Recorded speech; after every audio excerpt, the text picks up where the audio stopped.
Bow, bow, bow, bow, bow, bow.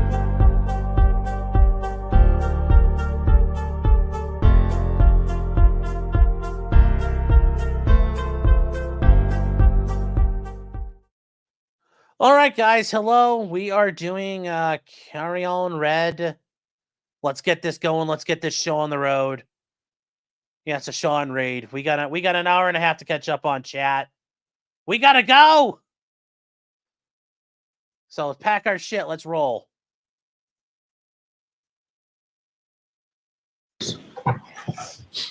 Starting up after the lunch break.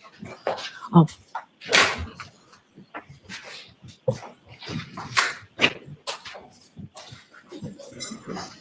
Out of here. Yeah.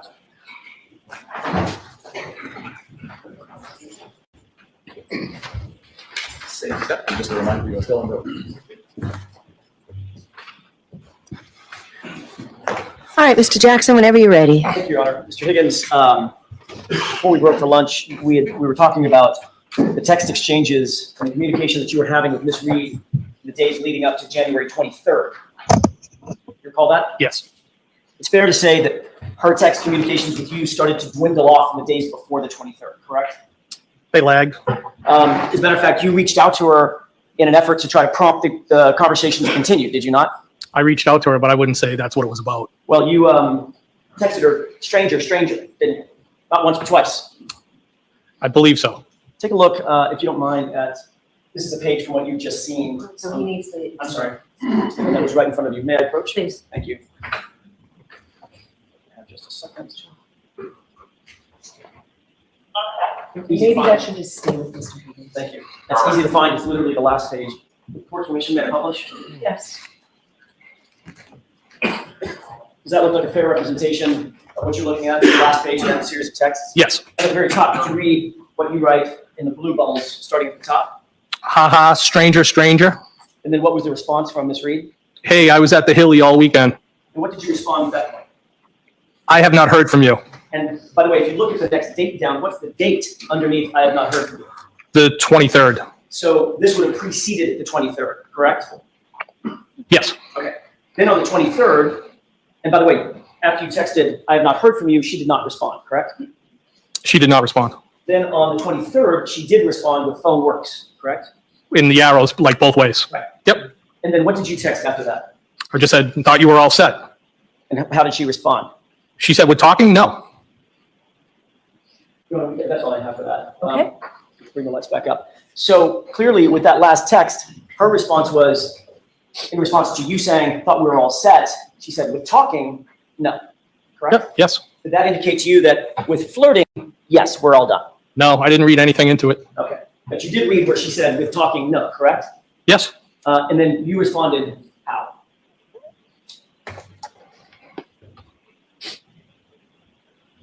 I said, are you sure? And did she respond? No. As a matter of fact, the next time you saw or communicated with her, she was walking into the Waterfall bar on the 29th, late night hours of the 28th, going into the early morning of the 29th, with her boyfriend, John O'Keefe, correct? Yes. Now, you had discussed your flirtations, if I can use that word, that you had with Ms. Reed with your friends, at least some of it, correct? I don't recall that, no. Do you recall that you openly shared the details of your interest in Ms. Reed with your work supervisor at the DOJ? Well, that was after I shared what happened, that she kissed me. Yes, I did share that with her. And that was with... that was the first time. That was with a person by the name of Kate Dowd, is that right? That's correct. And that was before January 29th? Yes. And that's because your interest in Karen Reed, whether you call it romantic or sexual or whatever, your interest was something that was at least occupying your mind at that point, correct? No. It was occupying your mind enough to share it with your boss.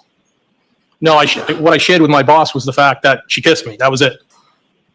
Did you discuss your flirtatious relationship with Karen Reed with Brian Albert at any point? No.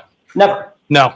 So you were on a 4-hour drive in a snowstorm back from New York with Mr. Albert, and your interest in Karen Reed never came up? No. Even though he's a good friend?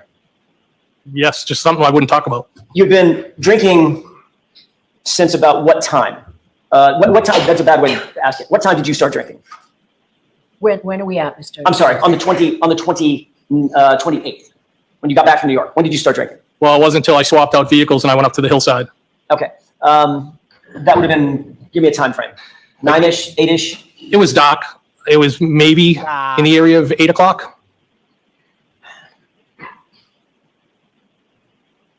And what time do you think you got to Waterfall? I couldn't say. It was after the hillside. Before Brian Albert left Hillside, did he tell you that John O'Keefe had been invited over to meet them at the Waterfall? No.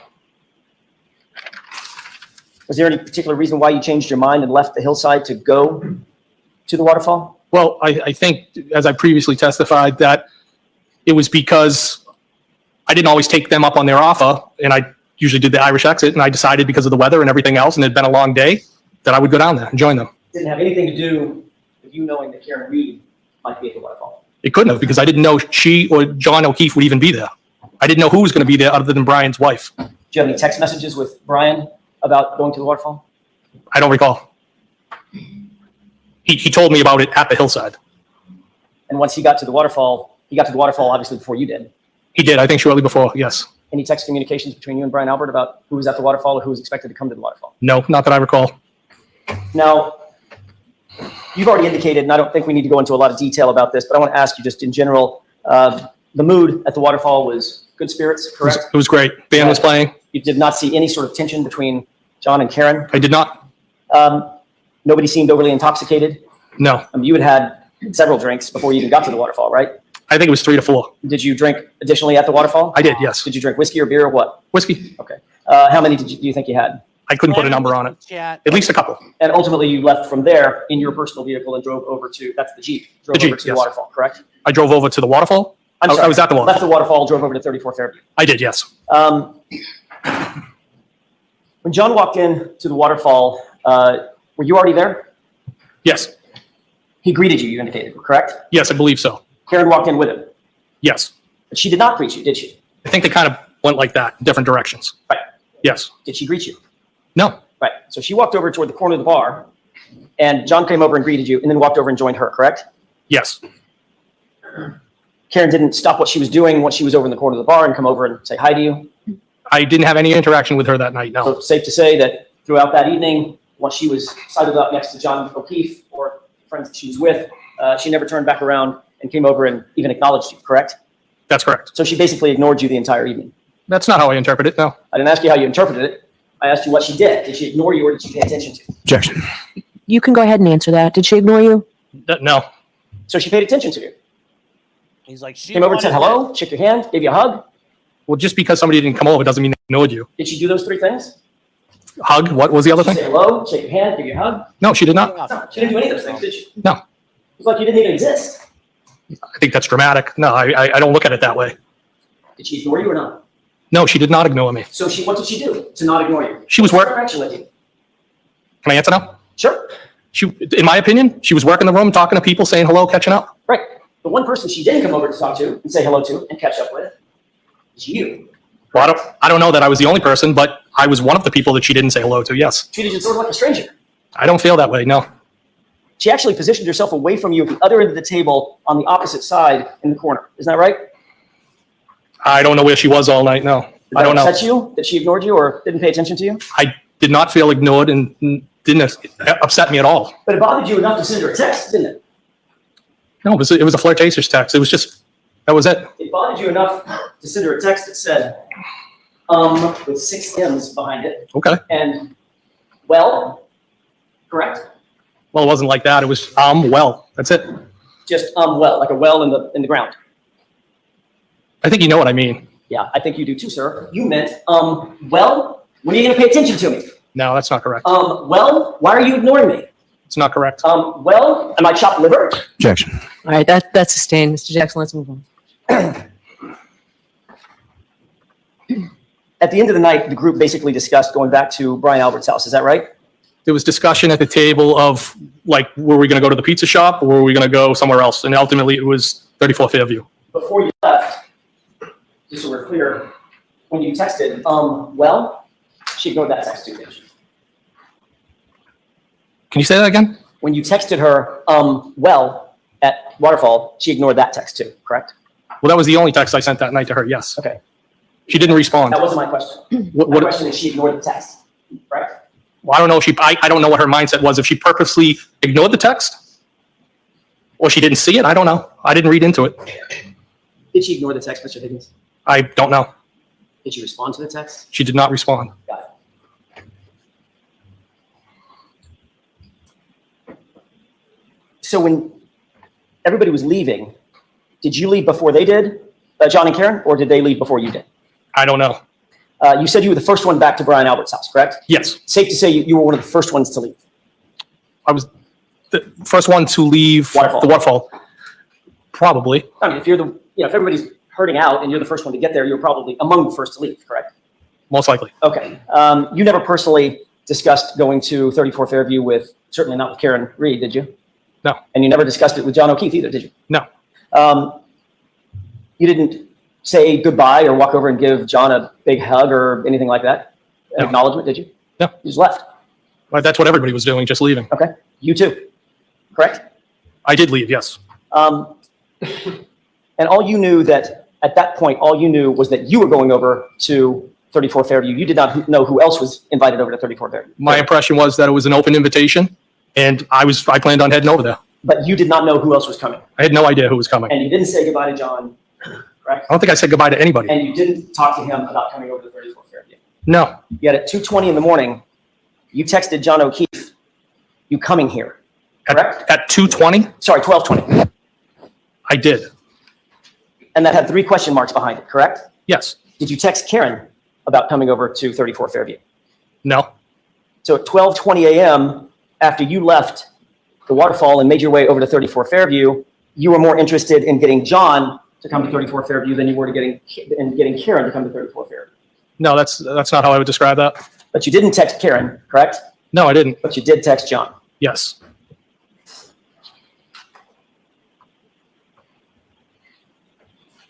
You've indicated that you took your Jeep, your personal vehicle with the plow on it, over to 34 Fairview, correct? Yes. And you were among the first to arrive because you were doing that thing with the sort of playing around by plowing his driveway. It was a sweep of the driveway, yes. And then you indicated that you parked in front of the house, correct? Mm-hmm. I did. I know you've been over this before, but I'm going to ask you one final time so that it's completely clear. Exactly where was your Jeep in front of that house? By the mailbox. Okay. Can we have, with the court's permission, exhibit 66? So interesting how it's so This is a graphic interesting representation lines of up 34 these Fairview. guys. Not a photograph. Just to orient you, do you see what's depicted in exhibit 66? Yes, Do you recognize it? I do. Do you see the mailbox, which is up right there? Yes. Okay. Where was your Jeep in relation to that mailbox? So the back end of the Jeep, the rear, would have been about Araya. around equal with the mailbox, and I was not blocking the driveway. Okay, so you would have been about from there, correct? If the right edge of that highlight is the mailbox being right there. You've been about right there on the street, correct? Well, that would have been the front of the Jeep. We a laser pointer is, it would be the front, Okay, so the front of the Jeep was facing the flagpole, towards Chapman Street, correct. and the rear of the Jeep was basically even with the mailbox strut or stanchion. It was definitely past the driveway, yes. Okay.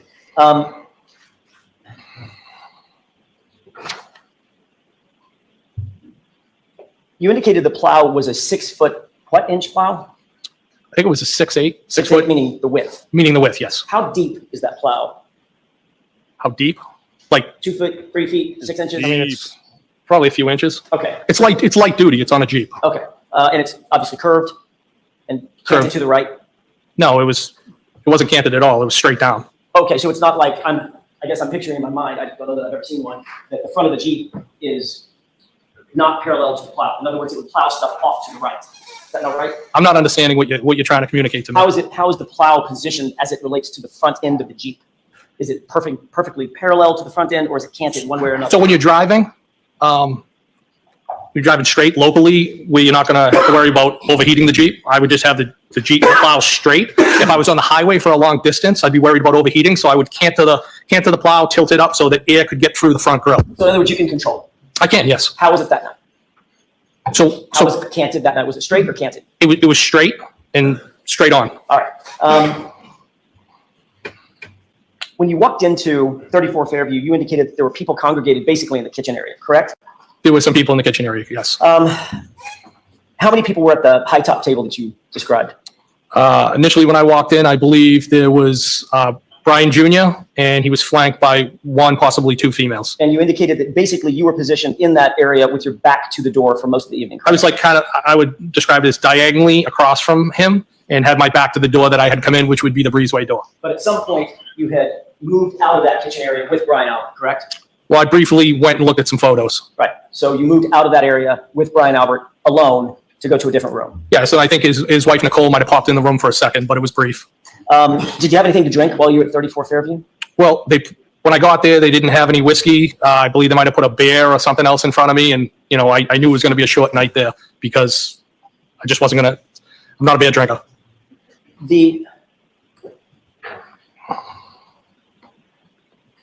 You've indicated in a prior testimony that you've never been upstairs in Brian's house, correct? Would you say upstairs, like, were you talking like second floor? Correct. Yes, no. Okay.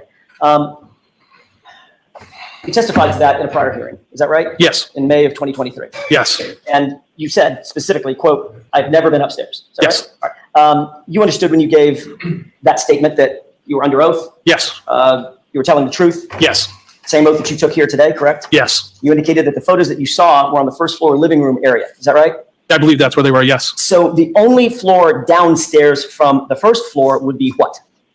The basement, And the only floor upstairs from the basement would be what? the first floor.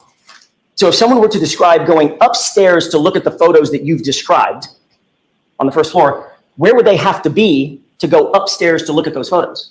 Are you saying on the first floor? Correct. If the photos are on the first floor, Yeah, and someone said, "We went upstairs to look at those photos," where would they have to be? I guess upstairs. The people would have to be upstairs? Well, the photos would be upstairs. Is that what you're saying? Where are the people? Where would the people have to be to go upstairs to the living room to look at the photos? I'm not understanding the question. If the photos are on the first floor, Mr. Higgins, Yes, the only floor beneath it is the basement, okay. and someone says, "We went upstairs to look at the photos," where would they have to be? Well, who said they went upstairs? All right, so Mr. Jackson, you can save this for argument. Next question, please. If Brian Albert said you went upstairs to look at the photos, where would you have to be? Objection. Sustained. Now, Brian Albert had a weight room someplace in the house, right? Yes. And a gym. I guess he called it a home gym Where was that? in the basement. Had you ever been down to that basement before? Yes, one time. When was that? That was during the twins' graduation party. Summertime? Summertime before, Summertime before, yes. summer of 2021? Maybe. So if Brian Albert testified Or that could you've it- never been in the basement, that would not be accurate. Objection. Sustained. Now, you do recall giving testimony at another proceeding on June 1st, 2023, correct? Yes, And of course, the same thing applied. You were under oath. Is that right? yes, You knew that it was a crime to lie under oath yes, in that proceeding. During the course of that proceeding, you were asked who was in the house and who you saw come into the house, correct? yes, And during the course of that testimony, you admitted that you observed a tall, dark-haired male enter the Albert house that night, correct? I believe that was in reference to ask it to somebody's brother in a pickup. I don't know if that was during, All I'm asking you, Mr. Higgins, is did you say that? Did you say a tall, dark-haired male entered the house while you were there? I said they might have. Did you say they might have? Yes. And that was in reference to Let me have somebody's just a moment, brother. Your Honor. Yes.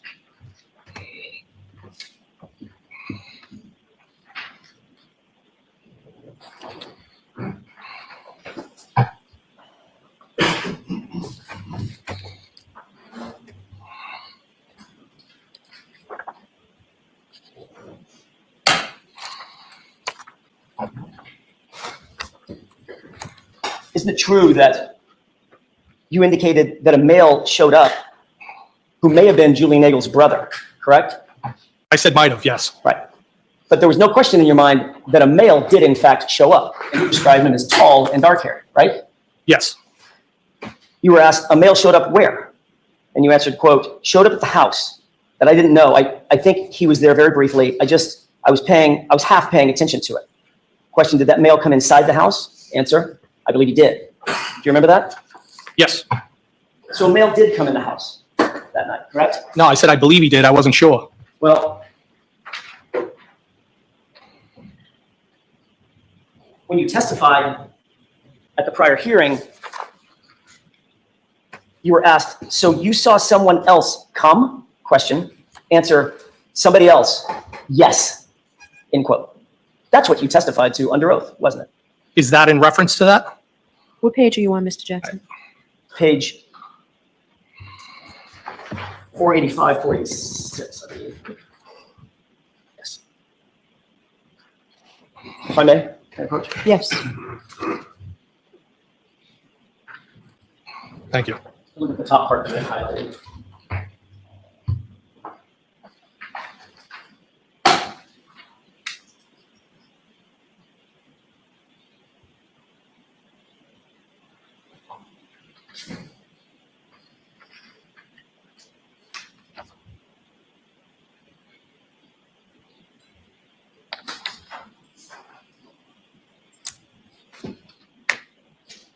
All right, we're gonna skip ahead.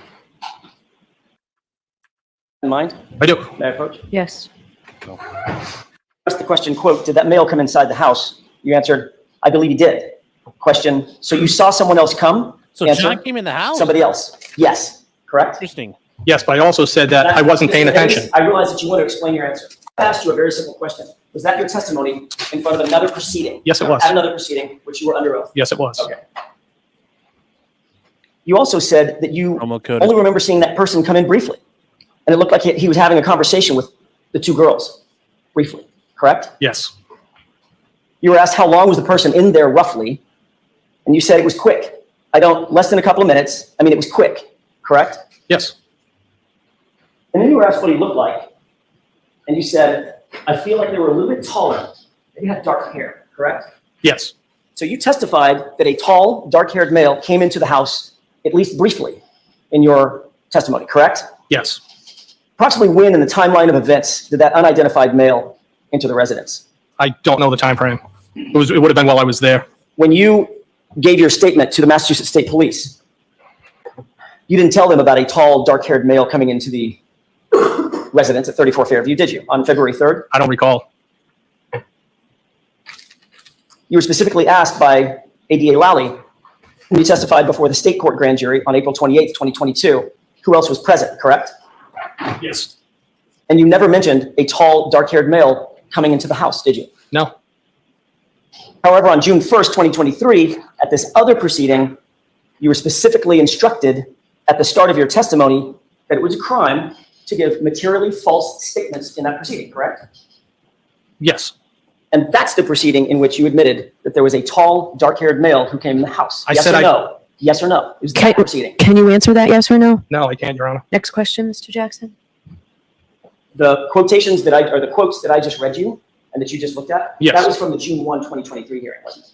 I don't know.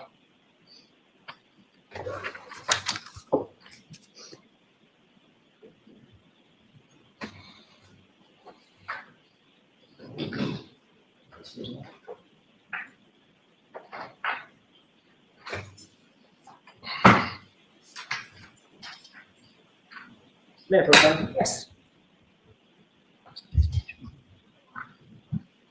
That's what we just read, and that's another page. Just take a look at that page and see if you see a date on the first page. I see it, yes. May I approach? Yes.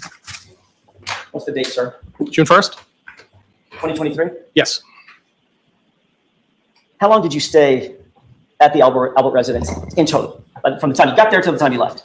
Maybe like a half hour, less than an hour. And what time did you leave? Say 12:30, you said? I think I said between 12:30 and 1 Okay. a.m. And you indicated that you pretty much didn't say goodbye to anybody, right? At the house, Correct. I just kind of left. I said, see you later. Turn around, left. As a matter of fact, at that same hearing that we just looked at, your statement was, I made a beeline out of it, correct? I don't know if that's the verbiage I used, but I left Why the rush? Why did you leave so quick? because it was a long day and I just wanted to go home. Except you didn't go home, did you? No, I went back to Canton PD. Right. So it wasn't such a long day that you actually drove home. You went back to the Canton Police Department at 1 or 1:30 in the morning, correct? To move vehicles, correct. Well, let's talk about you leaving. You walked out the side breezeway door, correct? Yes. You walked down the driveway. Yes. There's nothing obstructing your view at that point of the lawn to your right, correct? I didn't look over there, but I would not think so. Between you and the flagpole, in other words, there wasn't some mound of dirt, something obstructing your view. You could see straight across if you wanted to, correct? If I wanted to, yes. It's just basically a flat grassy lawn with a light dusting of white powder snow on it, right? I don't know how much snow was, but there was snow there. Yeah, you indicated that it wasn't even enough to stick to the pavement at that point. Well, that's what I got there. Yes, Well, you only stayed less than an hour, right? that's correct. So I'm assuming it didn't dump 3 feet in an hour, correct? I think we can both agree that it's not three. It wouldn't have been 3 feet now. Right, so it would have been a light dusting of snow. More snow than there was there.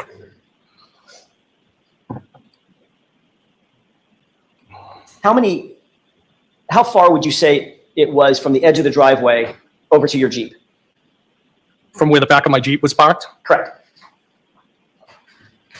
maybe a foot or two, or it could have been even with the edge of the driveway. Oh, no, I'm sorry. It's probably a bad question on my part. When you left the house, as you started to walk down the driveway toward your Jeep, how long of a walk is that? Across the yard to down the driveway to get to your Jeep? Short, 30 feet?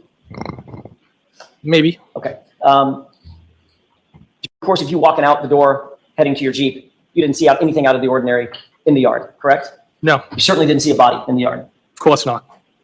Now, you get in your car, and it's facing directly toward the flagpole, correct? It's facing directly up the street. The flagpole would be off to the 1 o'clock. Right. So just a few degrees off to the right, the flagpole is, correct? It's off to the right. Just a few degrees. I don't know how many degrees, but it's off to the right. Well, you just said 1 o'clock. You're a Yes. former military guy, right? I am. Okay. 1 o'clock means 1 o'clock on a watch. 12 o'clock is due north or right in front of you. 1 o'clock is just a few degrees to the right, correct? That's what you meant. At the 1 o'clock, yes. Okay. So you didn't see a body when you got in your Jeep. No, I did not. Then you turned the engine on, correct? And the wipers, yes. And the lights. Yes. And the lights lit up everything in front of you, correct? Yes. And plow Still didn't see a body, did you? No, I did Very not. bright. Sitting in the driver's seat, you put the car in gear and you begin to roll forward, right? Yes. But there was a plow on the ground that scraped for a foot, right? Yes. So you picked it back up, Yes. looked out the windshield to make sure the plow was situated, and continued to roll forward, correct? I knew it was up and I continued to drive. And as you continue to drive, you're looking ahead of you and probably to your left to make sure that there's no oncoming cars, right? Well, I knew there was no oncoming cars. I was just driving forward. Right. So your focus is directly in front of you. On the road, yes. And everything in your peripheral vision is right in front of you as well, correct? Yes. Nothing obstructing your view. I mean, other than snow on the car. Nothing obstructing your view outside toward the lawn. Wasn't another car parked there. No, I didn't. There was no vehicles in front of me, no. It was the roadway was relatively empty. There was no cars. And you didn't see a body then either, did you? I did not. And as you drive past that flagpole with everything lit up and everything in your peripheral vision, you still didn't see a body on that lawn, did you? I did not.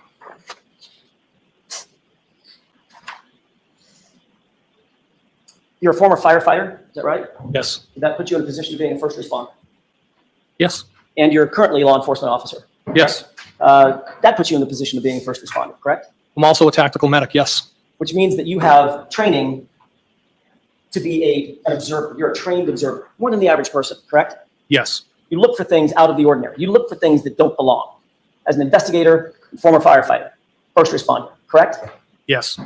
And you did not see a 217-pound man bleeding out on the side of the road in the lawn or in the yard, just to your right by that flagpole, correct? If I did, I didn't I ask would you have done if you something did. to help him. I asked you if you saw one. No, I did not.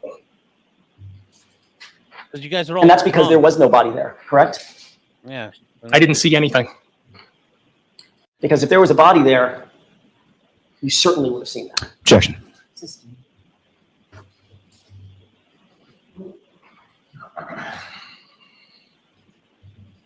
Where exactly did you go when you left 34 Fairview? I went back to the Canton Police Station. When you were asked that on direct examination, you said you weren't sure where you went when you left 34 Fairview, either home or to Canton PD. No, that's not what I testified to. Did something jog your memory That about is- where you went? That is not what I testified to. That was in relation to where did I go after I left 34 Fairview the next morning. Why did you go to Canton Police Department that morning? What's the question? Why did you go to the Canton Police Department that morning? The morning when I left 34 Fairview, the Friday into Saturday, Correct. Yes. to move 2 vehicles. There's been quite an evolution of that story over the years, has there not? I don't understand the question. All right, let's talk about that for a second. You had an initial interview with Massachusetts State Police on February 3rd, 2022, Yes. correct? And you indicated during the course of that interview, which was just a couple of days, 5 days after the events in question, that you left Brian Albert's house, went to Canton PD to, quote, fulfill some administrative obligations, end quote, correct? You later said, when you testified in front of the grand jury on April 28th, that you went to Canton PD to do, quote, administrative work, correct? Yes. You never mentioned, I said administrative things. you said administrative work was your testimony in your transcript. I believe it was things, but okay. Okay. Can we agree, Mr. Higgins, that you didn't mention anything about moving cars around, correct? Well, that would be administrative. So when you say I went to Canton PD to do administrative work or administrative obligations, you meant moving your car, your personal vehicle? Yes. Okay. Although you didn't say that you were going there to move your personal vehicle, right? No, I said I didn't move my personal vehicle. I moved work vehicles. Or either one. You just traded off vehicles, moved them out of the way, right? I moved the purpose for going back there was to move 2 work vehicles. And the reality is you had gotten Canton PD earlier in the afternoon and actually moved some other vehicles, traded vehicles, didn't you? I swapped vehicles out. That's correct. Right. And you left the vehicles that you now claim you had to go move exactly where they were, even though you knew a blizzard was coming, correct? That is correct. Yes. So you didn't move the cars a few hours earlier, knowing that you just have to come back and move those cars a few hours later. I was Right? more concerned to go eat and have a drink because it had been a long day. So wouldn't you want to move those cars early on so you wouldn't have to need go to all the eat way back to Canton and play, parking lot with these cars in the middle of the night? Not really. Mr. Higgins, you weren't actually at Canton PD to do administrative work at 1:30 in the morning, were you? I was moving the vehicles. I'm sure it's on video. Oh, we'll talk about the video in just a second.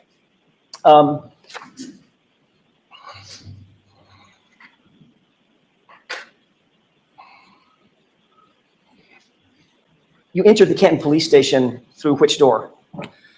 I believe it was the door to the right of the Sally Port as you come in the main entrance. And you made note of who was on duty that night, correct?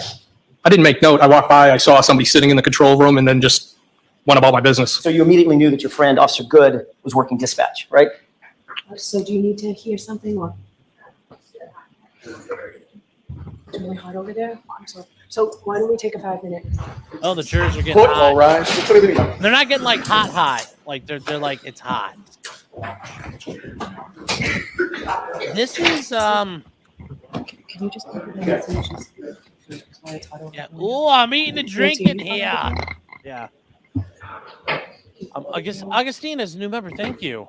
And then Young is saying, "Will Clyde say happy birthday to me? Will you post on the community page where you're going to be on streams this weekend?" Yes, I will as I come to them. And Clyde. So why don't we all stay here and just see if we can do it quickly? Maybe seated.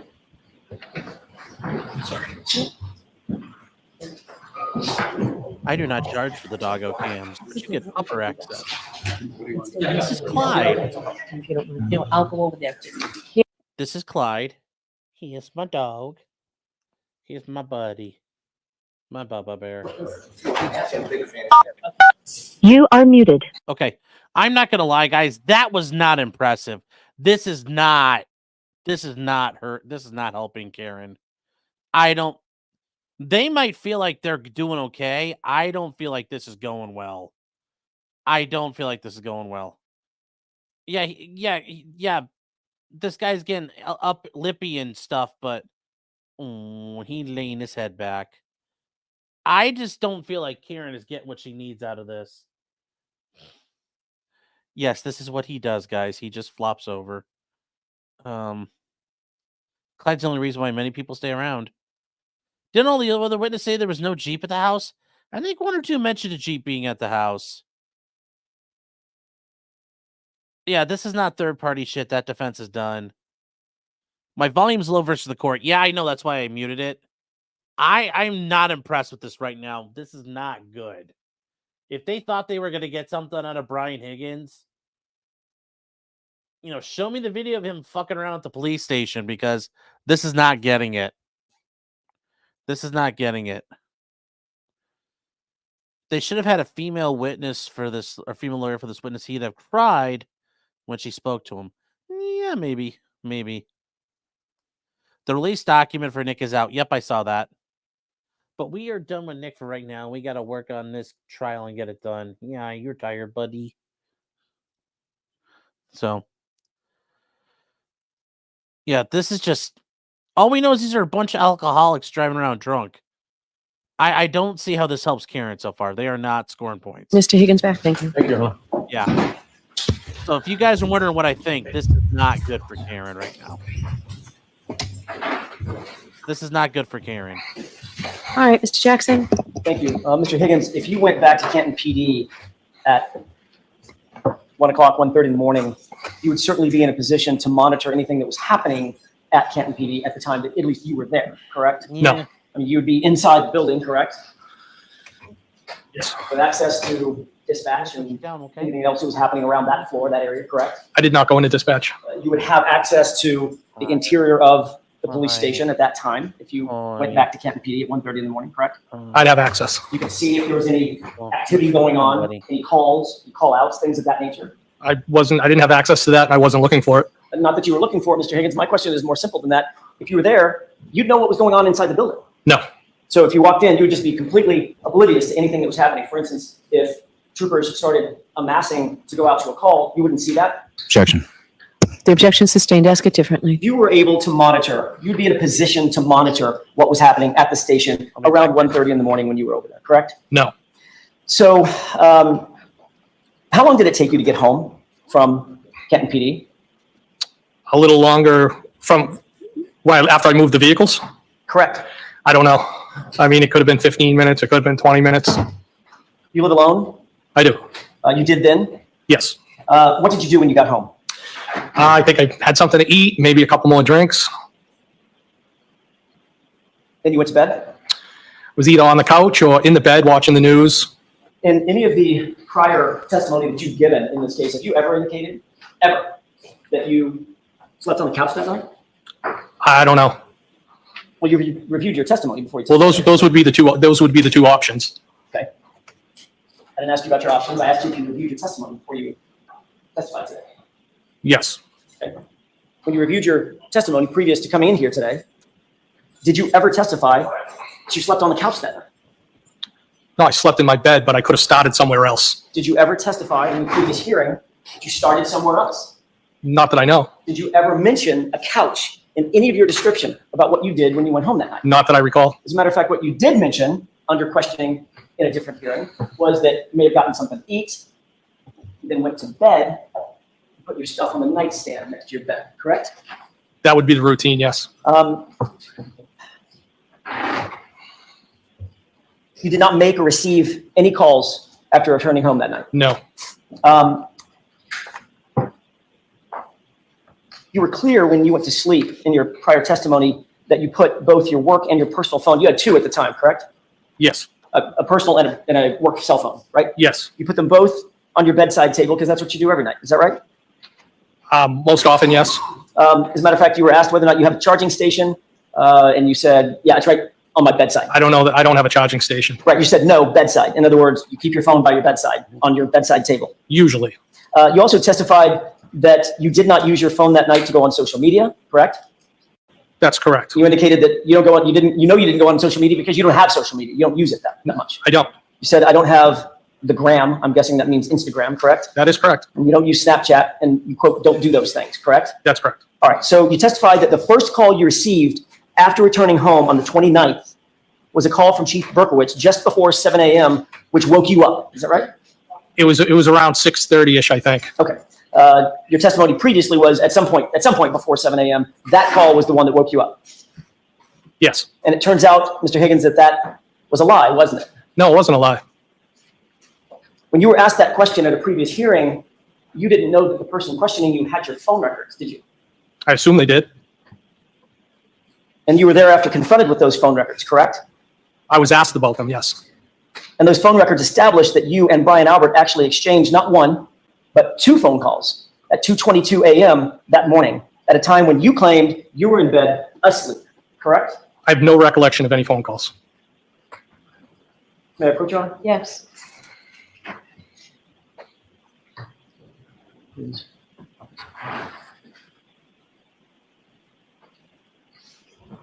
May I approach you? Yes. Thank you.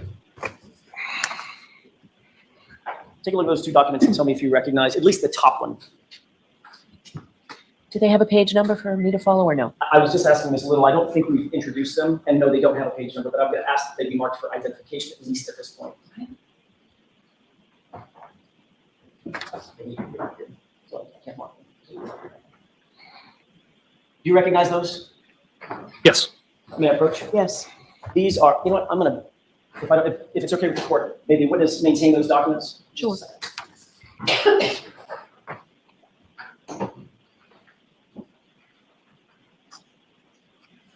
I'd like to have those two documents marked only for identification with the court's permission. Okay. There's one exhibit. We can do it as one exhibit, that's fine. Okay. Could you please hand those to Madam Clerk? Yes. Your Honor.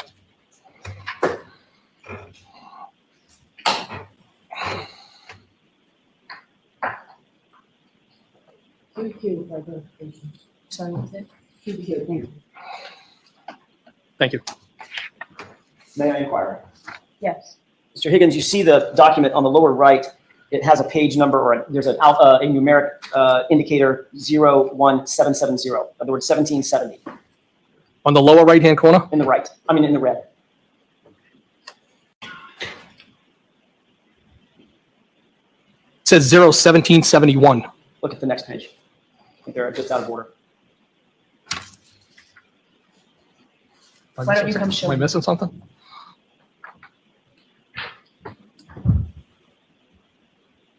Oh, it's just been marked over. Sorry, That's the protocol. it's okay. It's okay. I'll use the one with QQ and the one with 1771 because the other numbers. When you're referencing them. When you're referencing them? When I'm referencing them. Okay. Take a look at the one that's marked with the QQ. I see it. You've certainly seen that document before, correct? I think I've seen it maybe on a screen, not in my hand. That was these were the records that were shown to you at a prior hearing. Yes. And you acknowledge that at least the one marked QQ is a record of your calls, correct? It has my name, my telephone number, correct? And it indicates that on January 29th, 2022, at 2:22 and 35 seconds, you received a call from Brian Albert, duration of 1 second, correct? Yes. In other words, Brian Albert called you at 2:22 and 35 seconds, but it looks like you missed the call, correct? I see the 1 second call, yes. There's a second call just below that. On the same date at 2:22 and 52 seconds from you to Brian Albert. Do you see that one? Yes. And the duration of that call is 22 seconds, correct? I see that, yes. So 17 seconds after you missed a call, according to these records, from Brian Albert, you called him back, and there was a call lasting 22 seconds. Is that right? That's what the records say. May I approach? Yes.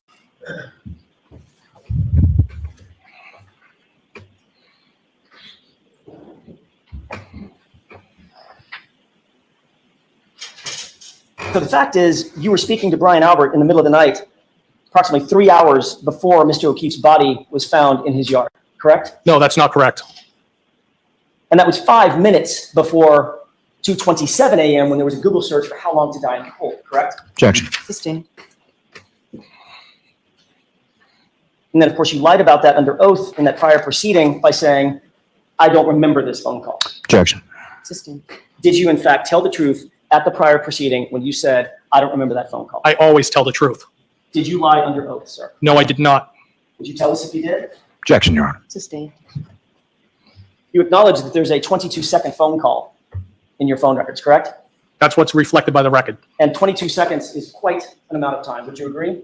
It's 22 seconds. As a matter of fact, it's about this long, with the court's permission. The court does not give permission. That's argument, Mr. Jackson. If we were to count off 22 seconds, that's an uncomfortably long time, is it not? No, It's long enough to have a conversation, isn't it? I didn't have a conversation. Is 22 seconds long enough to have a conversation? No. A human being can't have a conversation in 22 seconds? Sure they could. I don't think it's anything of substance. Okay, so that's my question. Is it 22 seconds long enough to have a conversation? I don't agree with it, no.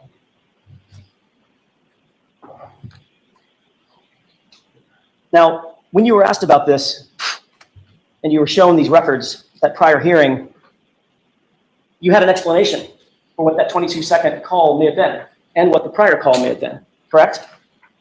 Yes. What was your explanation? Well, I used a phrase that people commonly used as a butt dial.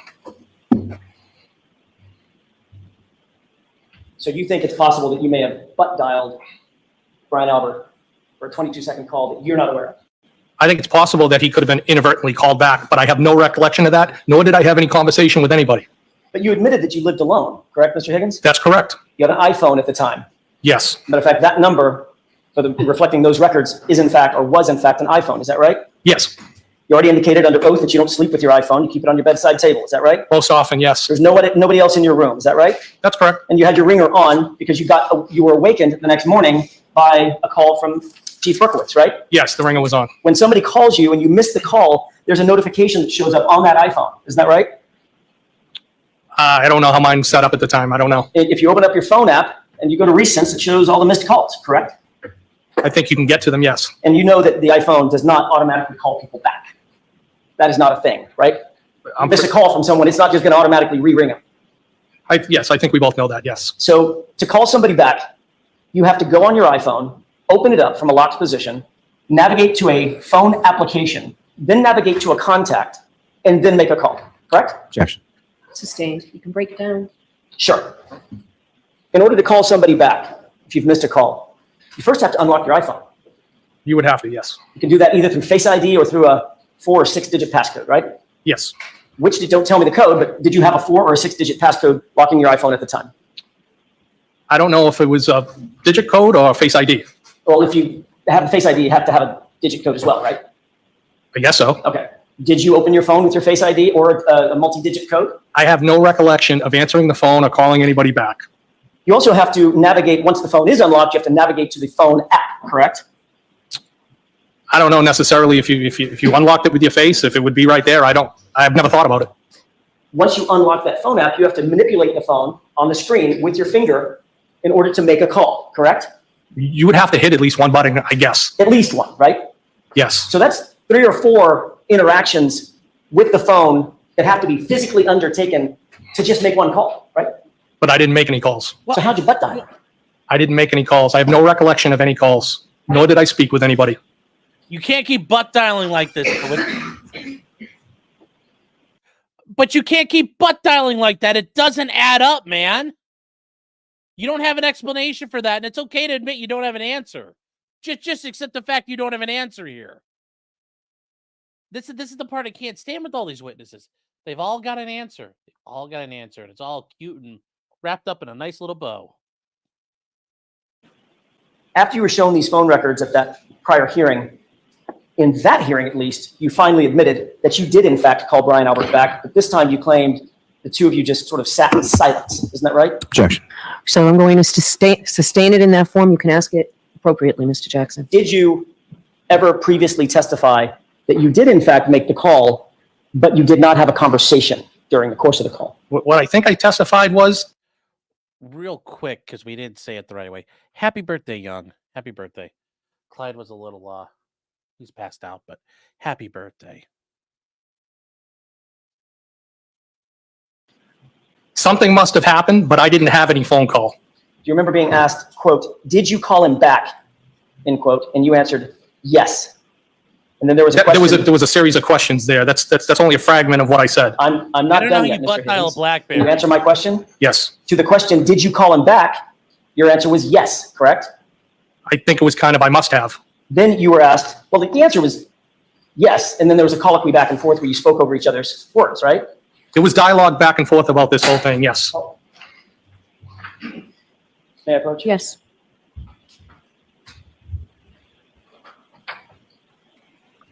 May I? Yes. You see the pink highlighted question and the pink highlighted answer. Yes. What's the question? Please read it for me. Did you call him back? What's the answer? Yes. Thank you. May I approach? Yes.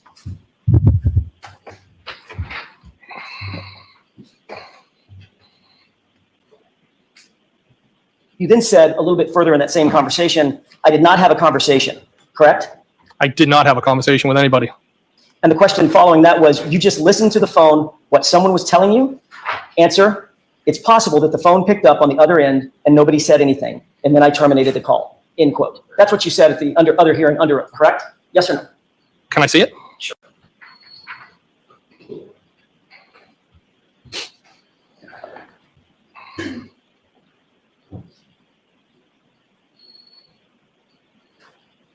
May I? Yes. Mr. Rowley. Same page. Thank you. The bottom portion in pink. If you could read that answer to yourself, please. You have that in mind, sir? No, can I have a minute, please?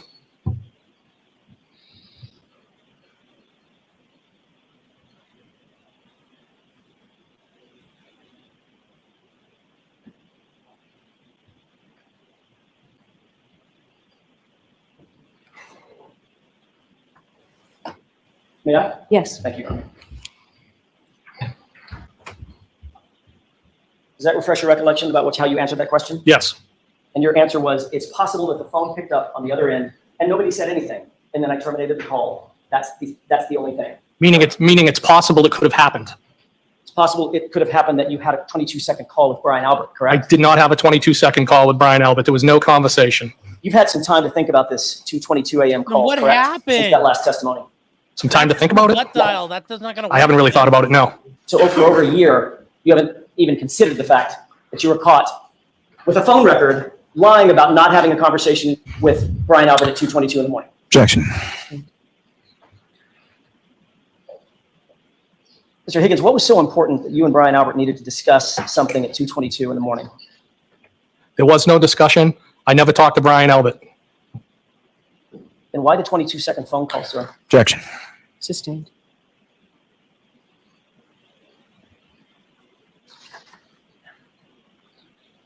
I want to talk about what you did after you woke up on January 29th, 2022. That was obviously a memorable day in your mind, correct? It was a sad day. The very first person you spoke to after waking up was who? Well, I believe I said I got the call from Chief That's Berkowitz. not my question. Say that again? Who's the first person you spoke to on the phone that morning when you woke up? Brian Albert.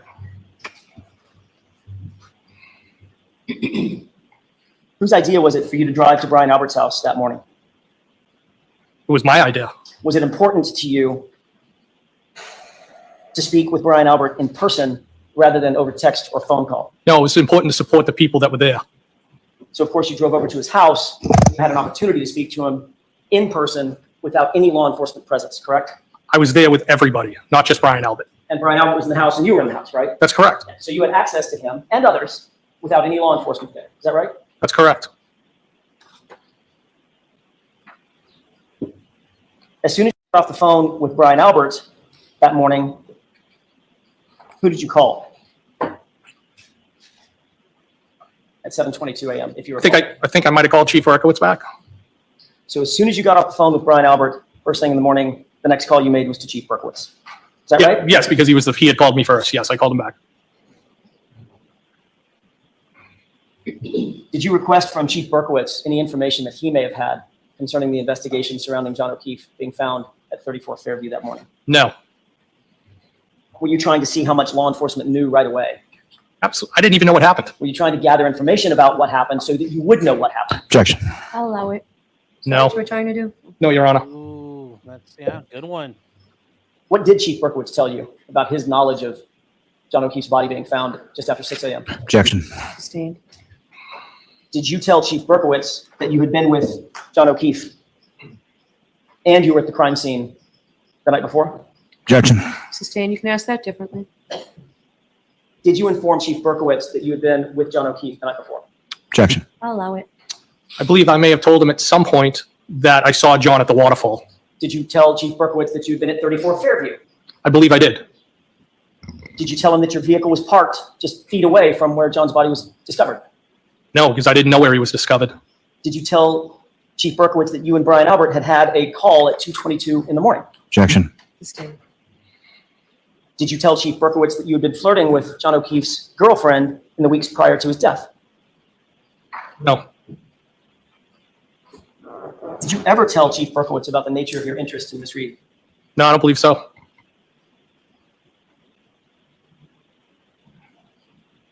Did you tell Chief Berkowitz that you had seen Mr. O'Keefe and Miss Reed the night before and that Miss Reed had ignored you? Objection. Sustained. You can break that down, Mr. Jackson. Thank you, Your Honor. If I may have just a Two moment. compound guys. You indicated just a second ago that when I asked, did you tell Chief Berkowitz that your Jeep was parked just feet away from where John O'Keefe's body was found, you said, I have no idea where John O'Keefe's body was found, correct? That's correct. You just spoken with Brian Albert, right? He said in front of the house. All he said was, John O'Keefe was found in front of the house. He didn't say right outside on my front lawn. I believe he said he was found out in front of his house, unresponsive. Okay.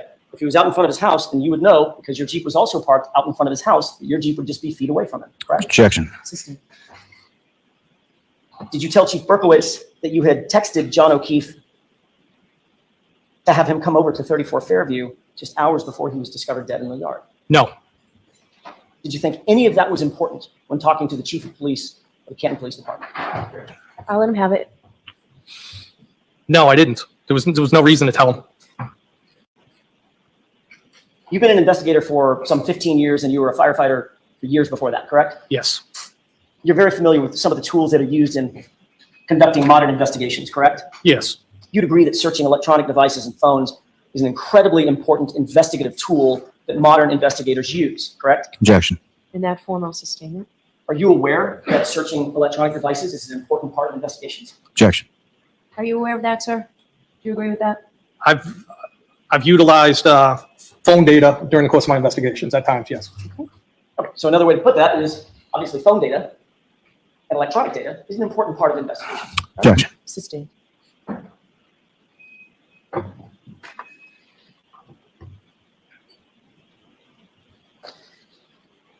What time do you believe you got to Brian Albert's house that morning after you received the phone calls and woke up? What time did you make your way back over to Brian Albert's house? Maybe around 7:15 in that area. Was there any law enforcement presence there when you arrived? I can't recall specifically. There could have been one police car. I'm not positive. Did any officer ever ask you to take a look at your vehicle? At what time? That time? Actually, at any time? No, to my knowledge, nobody from law enforcement associated with the investigation had ever asked to take a look at my vehicle. So they certainly didn't ask that day, correct? On the 20. What I'm saying is, to my knowledge, nobody has ever asked me that. Right. So that's my point. I'm just trying to break it down. You want to tell me every instance when somebody could have asked me? Correct. Okay. On the 29th, were you asked whether or not your vehicle could be searched? Searched or inspected? What do you mean? Either one. Well, I would consider a search the inside of the vehicle more so than the outside. I would consider the outside more of an inspection. I would have been happy to show them it. I'm sure you would have. I'm asking, did they ask? No. They didn't have to search it. They didn't have to inspect it. No. When you met with troopers, who was it that you met with on the 3rd of February? Trooper Proctor and Trooper Buchanan. Did either Trooper Proctor or Trooper Buchanan ask to inspect your vehicle? Otherwise, Address him by his name. Not to my recollection. and to this day, nobody from Massachusetts State Police has ever indicated that they would inspect your vehicle. No. When you entered the house that morning, Brian Albert was there, Nicole Albert, Jen McCabe, Matt McCabe, Brian Albert Jr., and Julie Albert were all there. I'm sorry, had Julie Albert gotten there yet? She came after me. Okay, so at some point, all the people that I just ticked off, they were all inside the house. Brian Albert Jr., Nicole, Brian, Matt, and Jen. You all discussed the incident together, correct? I wouldn't describe it that way, no. Did each of you discuss your own perspectives about what had happened the night before in the early morning hours? Objection. I'll allow it. People were in shock at the table, trying to figure out what happened. The math didn't make sense. John and the defendant never showed up. People were in shock. Trying to figure out what to say, right? No. And you were all talking within earshot of each other, right? We were all there in the kitchen talking together. At this meeting, and these were friends and family, correct? Excuse me? These were friends and family amongst themselves, and you being a friend, these are friends and family inside that house discussing this incident, correct? Yes. So at this meeting, you actually instructed Jennifer McCabe to call Canton PD and ask someone to come back. Objection. Sustained is to that form. You can ask it differently. At some point, did an officer come back to re-interview Jen McCabe? Yes. Jen McCabe had told you that she had information about something that Ms. Reed had said, correct? Objection. I'll allow it. Did she tell you that morning? She didn't specifically tell me anything. She made a statement at the table to the group of people and she clearly seemed like she was in shock. She was upset. And she made a statement, something to the effect that Karen had opined that she had hit John. What she actually said was, I hope I didn't hit him, correct? Objection. It's not what I heard. No. That'll stand. Who did you ever tell this to? I've reported that. That she said, I hit him? Yes, I've reported it. What you reported was she said, Karen said, "I hope I didn't hit him," and you said, "Oh, you need to tell Canton PD that." Isn't that right? No, I don't think that's what I said. No. I'm pretty sure. You're sure about that as you are about that 222 call, right? Objection. Sustained. Mr. Higgins, what time did you leave Brian Albert's house? It would have been, I believe, when Sergeant Lank arrived, and I think Lieutenant Gallagher might have been with him. You weren't scheduled to work that Saturday, correct? Scored. No, Matter of fact, you weren't on duty at all. no, I wasn't. But you didn't go home and get some sleep or run errands. You went directly to Canton PD from 34 Fairview yet again, didn't you? Who could sleep after somebody just was discovered like that? Did you go home or did you? I don't believe I did, no. I believe there might have been a stop at Canton PD before I went home. As a matter of fact, you didn't just stop at Canton PD. You spent the entire day at Canton PD on the 29th, didn't you? I don't know that I spent the entire day there, no. Well, you've got a key card, right? I do have a key card. And that key card logs swipes. That's correct. Now they're getting somewhere with him, guys. Now they're getting somewhere. Now they're getting somewhere with this. Spending all day at the police department. So it logs where you go, access to, and access inside the Yes. Canton PD, correct? Yes. When you got to Canton PD, and you're telling this jury, you don't know how long you spent there. I don't know how long I spent there. I don't know if I left and I came back. I don't recall. So if the records indicate that you were there from 9 a.m.-ish, after 5, I don't know how the records would indicate that. I'll show you. They a can second. indicate Okay. it. How do they work? While you were at Canton PD, did you speak again to Brian Albert? I don't remember. While you were at Canton PD, did you speak again to Chief Berkowitz? Most likely. While you were at Canton PD, did you speak with Brian Albert's brother, Kevin Albert? I don't believe so.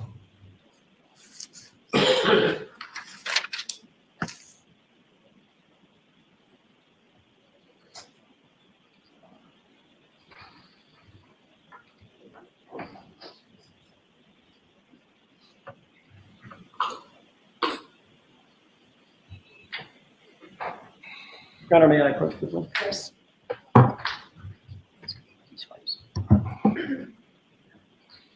The this particular area, but I just want to see if you recognize. May I approach? Yes. Thank you. It's a 167-page document. Just take a glance. Obviously, don't read the whole thing. Just glance through it and tell me if you recognize what that is.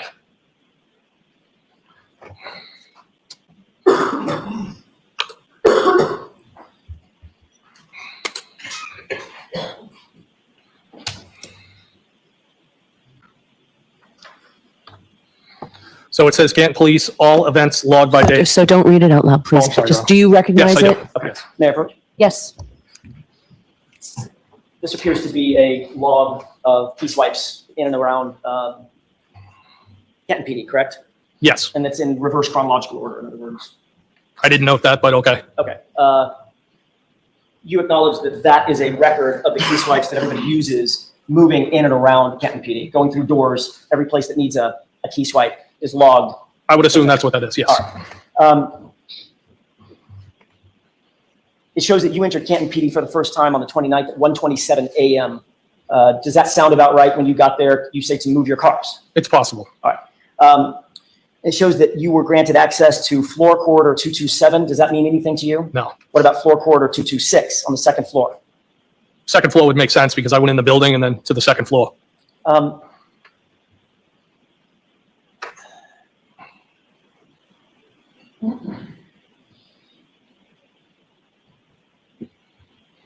Let me have just a moment, Your Honor. Sure.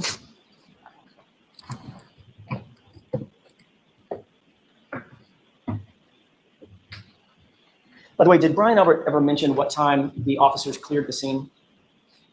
No, Without telling me the substance of the conversation, did he tell you when he talked to you at 7:20 or?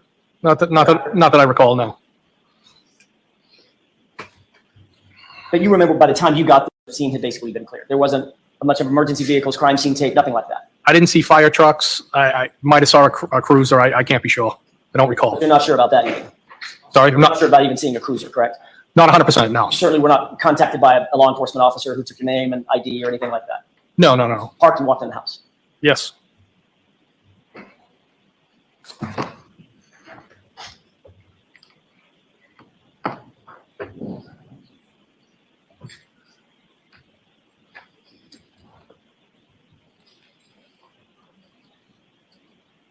I 100% agree here with Young real quick. Oh, we're back. I'd like to have that document marked. These people are either liars or horrible fucking communicators, and I don't know which. 3016. All right, so marked for identification. Is there an agreement this is coming in, Mr. Lally? Yes. There's not, no. The All button right, so that's marked for chat! identification, not next in order.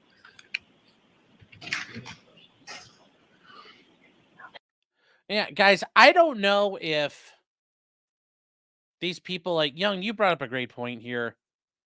Are these guys lying or are these horrible communicators? I really hope that, like, if these people are truly morons, like, ask them how their day went.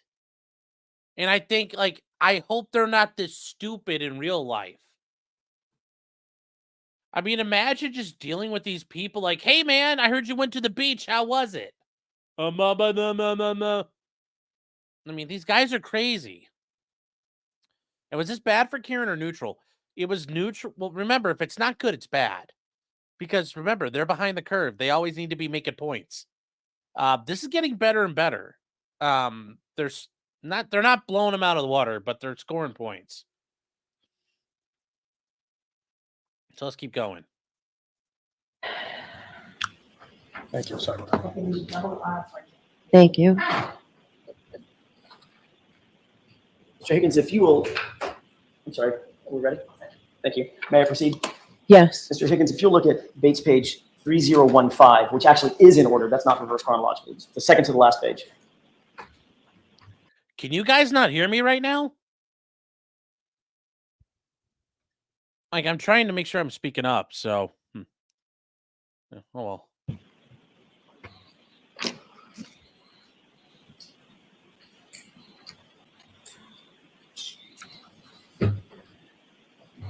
I have it. One quick second.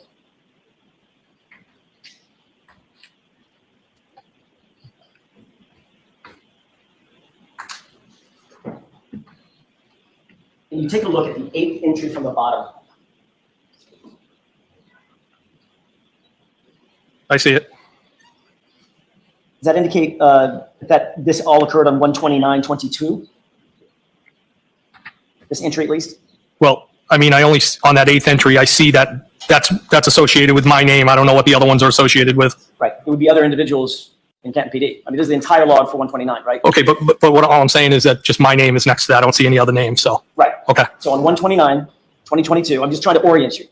At 127 and 52 seconds, I see access it. granted Brian Higgins, rear entry to secure corridor, rear entry to secure corridor, correct? Yes, All right, so that appears to be what the log entry or the key swipe entry looks like when it's logged, correct? yes.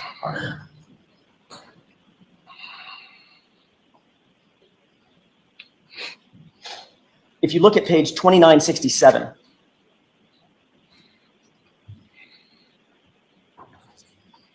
I'm sorry, I said it backwards, 2976.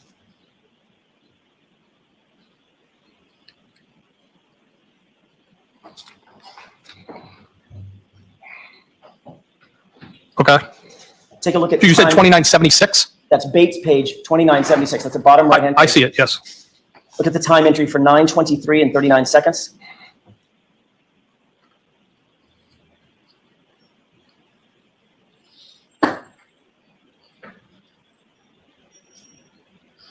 $923 and what? 39 And that's on 2976? should be.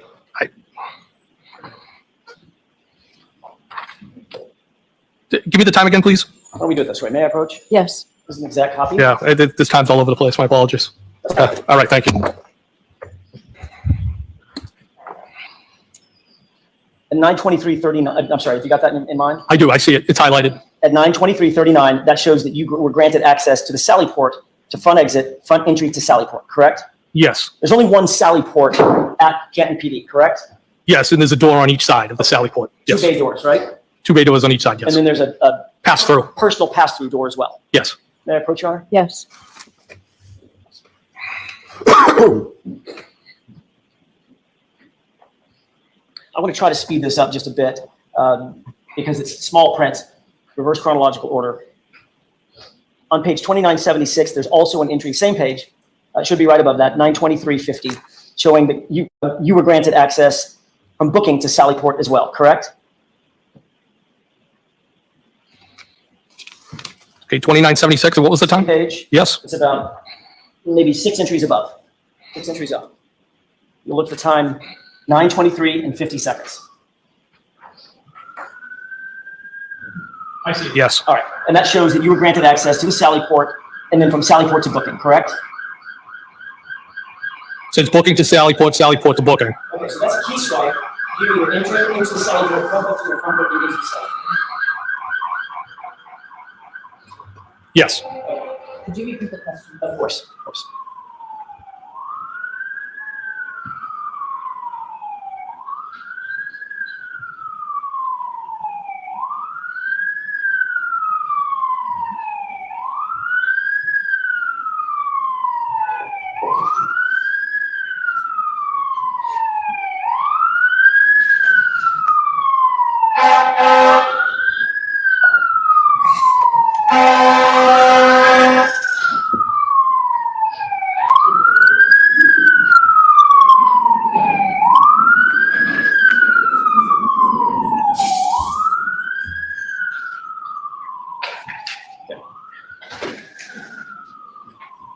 May I inquire, Your Honor? Yes.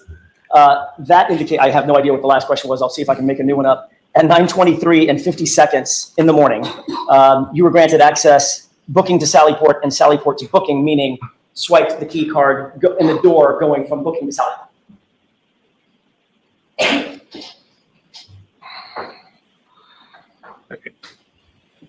Yes. Okay. I don't want to belabor this because we could get bogged down into it all day long. Would you have any quarrel if those logs indicated that you were moving in and around Canton PD at 9:28, 9:53, 9:53, 9:54, 9:54, 11:40, et cetera? We can look at every one of them if you want to. Well, That doesn't refresh your recollection. it would not be uncommon for me to move around Canton PD at various times, the dates, Right. middle of the night, during the day. But just because I swiped in somewhere and then you have a swipe at the end of the day doesn't mean I was there the whole day. I could have left, I could have come back, and I truly don't have a recollection, but I'm pretty sure I wasn't there all day. Fair enough. If we moved from 11:40 to 11:44, 11:45, 11:47, 11:51, 11:52, and then jump to 2:05, would that be an explanation where you might have gone out for lunch, 11:52? Could have. Okay, come back. If Yes. there's a 2:05 and 56 entry, then obviously you're there, right? If the card was swiped, I was there. I mean, you're not giving that card to anybody else. No, I'm not. No way, right? Let's just look at 2905 because I want you to be comfortable. Page 2905, and let's look at that 2:05 and 56 entry.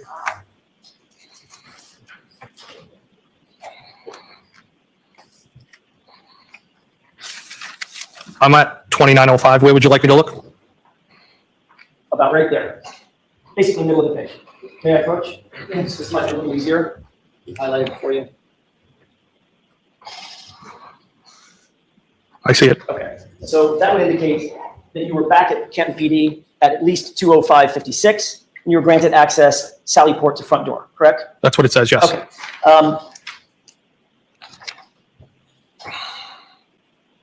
At 3:10 p.m., you called Brian Albert's brother, Kevin Albert, correct? I don't know. It's possible. Okay. I mean, I don't remember every phone call I made that day. Understood. Do you remember talking to Kevin Albert? I don't know. So you don't remember what you discussed with him? No. Do you remember that it was a 12-minute phone call? No, I don't remember having any phone call, but I'm sure it's possible that we spoke. Do you remember Kevin Albert providing you any information about the ongoing investigation into John O'Keefe's death? No. Did you ask him about additional information concerning John O'Keefe's death? No. Were you providing details back to Brian Albert that you were receiving while at Canton PD? Absolutely not. No. Do you recall that 2 minutes after you cleared the call with Kevin Albert, you then called Brian Albert? It's possible. So I think the question was, do you remember? Do you remember that? Your Honor, there was a lot of phone calls made that day. It was an upsetting day. I spoke to multiple people at multiple times. I don't have a recollection. I'm sorry. Oh.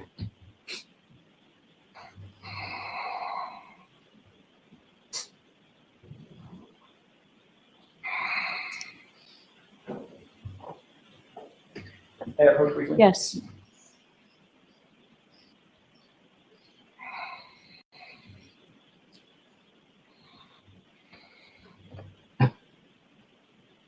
Check the description of the stream. Oh, what happened?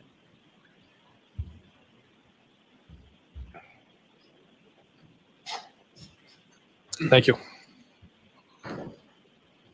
Just to close this loop, that appears to be your phone record, correct? Yes. And it appears that you made a call at 3:10 for 12 minutes with Kevin Albert, correct? Yes. 3:10 plus 12 was 3:22, correct? Yes. You cleared the call about 3:22, is that right? Yes. And then it shows a 3:24 phone call to Brian, Brian Albert then calls you at 3:24, correct? Yes. And you two speak for 6 minutes, is that right? 6 minutes, 5 seconds. Yes. May I approach? Yes. Does that refresh your recollection that you made those calls? Based on the record, yes. Was that just a coincidence that you were talking to Brian Albert and Kevin Albert within minutes of one another? Yeah, I mean, there was a lot going on that day. People were upset. And I don't remember the phone calls. I don't deny making the phone calls. I just don't remember them. Do you remember providing information that you were learning from Kevin Albert to Brian Albert? Absolutely not.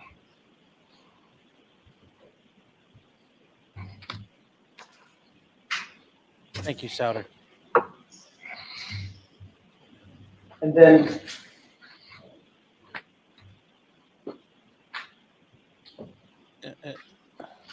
Thank you, guys. may I, Your Honor? Yes. Same record. If you look just below those phone calls to Kevin Albert and Brian Albert, there's 2 additional phone calls that you had with Chief Berkowitz and then Brian Albert again, correct? Yes. Mr. Higgins, it looks an awful lot like you're gleaning information from Canton PD. Were you doing that? Objection. So I sustain the objection in that form. You can ask one part of that question. Sure.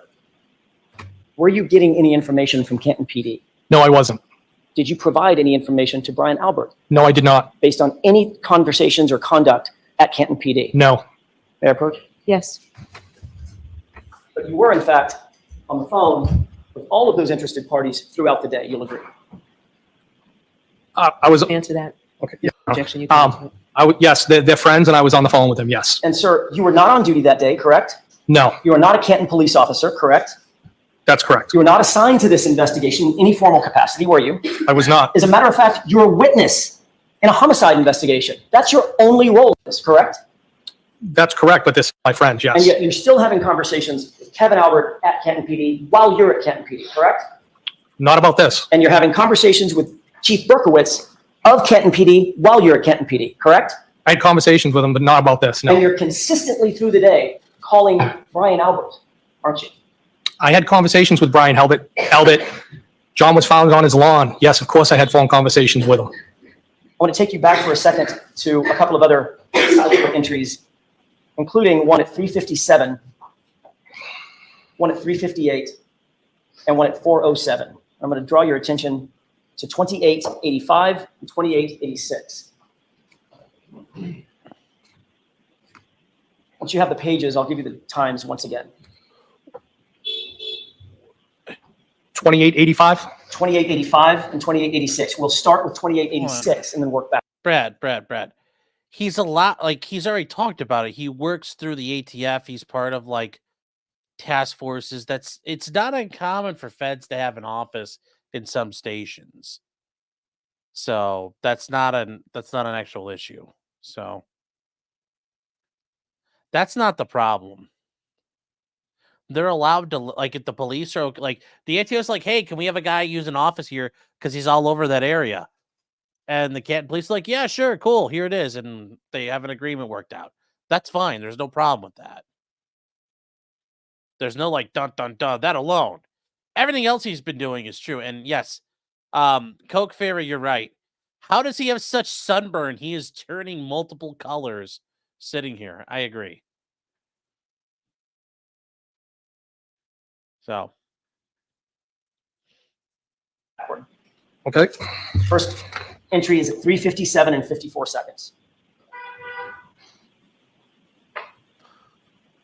3:57 and 54 seconds, I see it. Brian Higgins booking to Sallyport, correct? It says Brian Higgins, communication to pedestrian Sallyport, communication to pedestrian Sallyport. Look at the one just above it. That's 3:58:24. Look at 3:57:54. Or the one, it probably is going to be just below it. because it's reversed. You said 357:54, correct? Correct. That's what I just read. Wow, he's getting fired up, man. Got it. Look at 5, 6 entries below at 357:36. 357:36. I see it. Access granted, Brian Higgins. Booking to Sallyport, Sallyport to booking.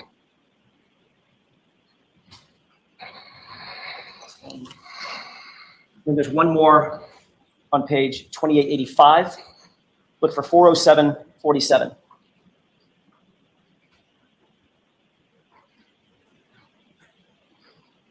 $407.47. Correct. I have it.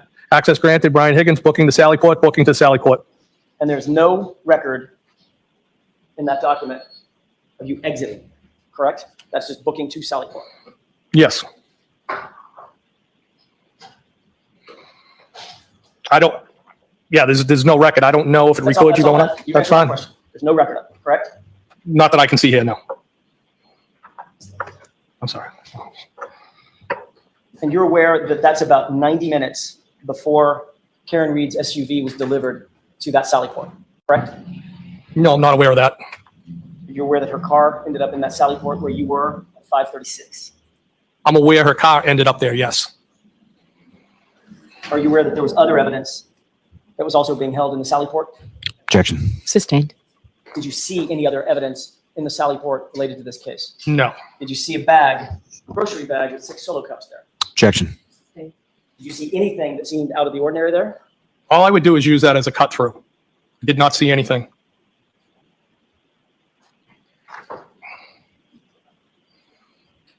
Are you aware that at 5, well, let me ask you this. You and Chief Berkowitz were moving in and through, at least in some parts of the day, in and through Canton PD together, correct? At some points we might have been together. I'm not, I mean, we weren't together all day. Matter of fact, he was also in the Sallyport around the same time you were, correct? I don't recall that, no. But the records would reflect that, correct? The records that are in front of you? Objection. Sustained. You were in the Sallyport the last time you're logged into the Sallyport, it's 4:07. Do you remember seeing Chief Berkowitz at the Sallyport at 4:14? No, and if that says that I'm logged, that could be me cutting So through. Higgins, all I'm asking you, I'm not asking you what you did. I'm asking you where you were. I don't know where I was at that specific time. Well, you walked into the Sallyport, we know that, If I walked in, I correct? cutting through, yes. Right. Was Chief Berkowitz in the Sallyport at 4:14? Not that I recall, no. Was he there at 4:30? I don't remember ever seeing him in the Sallyport, no. Was he there at 4:33? I don't remember ever seeing Chief Berkowitz in the Sallyport. At 4:50? Objection. Sustained. Let's move through this, please.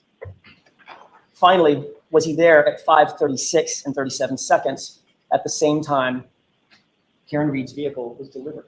I don't remember.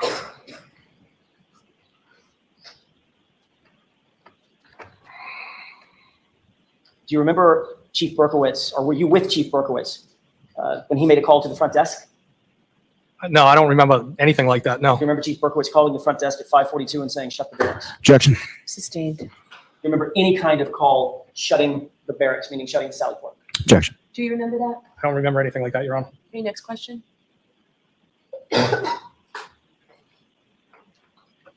You didn't leave Canton PD until close to 6 p.m., isn't that right? I don't know what time I left. Could have been 5:50, 6 o'clock? I don't recall what time I left. You're aware that there's video surveillance feeds in the Sallyport garage, correct? That's correct, yes. Around the building. Were you in the Sallyport at 5:36 when the car was delivered? I don't have any recollection of that, no. It's one thing to say I don't remember. It's another thing to say, no, I was not there. I don't remember being there, no. Is it possible that you could have been there when that car was delivered? I don't believe I was, no. You don't believe you were? I don't believe I was, no. You're aware that the video surveillance feed from the Sallyport garage at or around 5:36, the precise time when the car was delivered, is just missing, right? Objection. Sustained.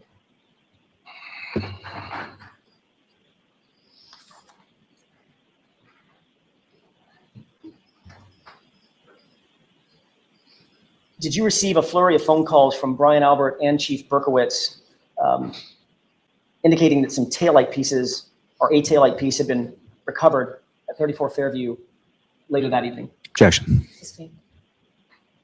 did you receive a call at all, without telling me what the conversation consisted of, around 6:12 p.m. from Brian Albert, I don't know what day you're referring to. the 29th? No, I don't remember any phone calls like that. Do you remember 3 minutes later getting another call from Chief Berkowitz at 6:16 p.m. that lasted about 5 minutes and 15 seconds? No.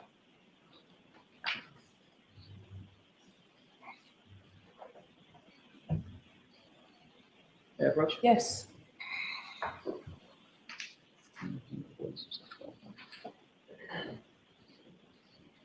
You look at the entries for 6:12, 6:16. See if that refreshes your recollection. Are you referring to the, 6:12 and 6:16. okay, I see those, yes. There was a call at 6:12 that Brian Albert made to you for a duration of 1 minute and 7 seconds, correct? Yes, And right after that, there was a call from Chief Berkowitz to you at 6:16 that lasted 5 minutes and 15 seconds, correct? yes. May I approach? Yes. They telling you that taillight pieces had been found at the location. Objection. Sustained. Your Honor, may we approach briefly? Okay.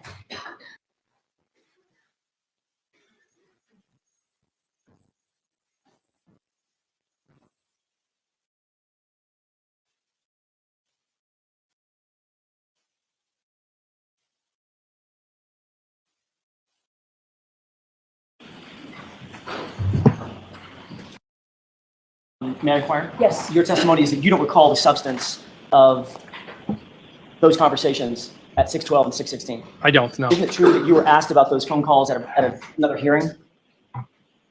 I might have been, I don't recall. And did you testify at the other hearing that, in fact, what was discussed was the substance of the taillights being found at the location? No, that's not what that was in reference to.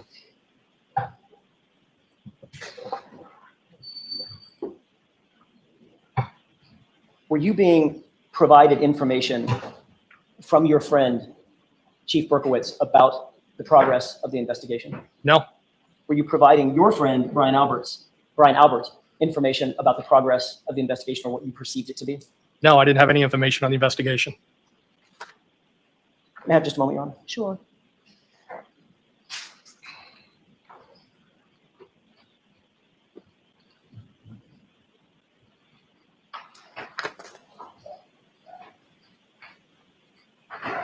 You were not interviewed about this case in any formal capacity until 5 days later, correct?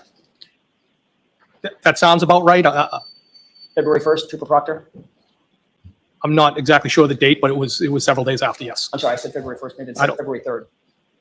I don't know the date, but we were into February. Where did that interview take place? Sharon, Mass. I'm sorry? Sharon, Mass. At what location? Sorry? What location? Objection. I'll see counsel very quickly at sidebar.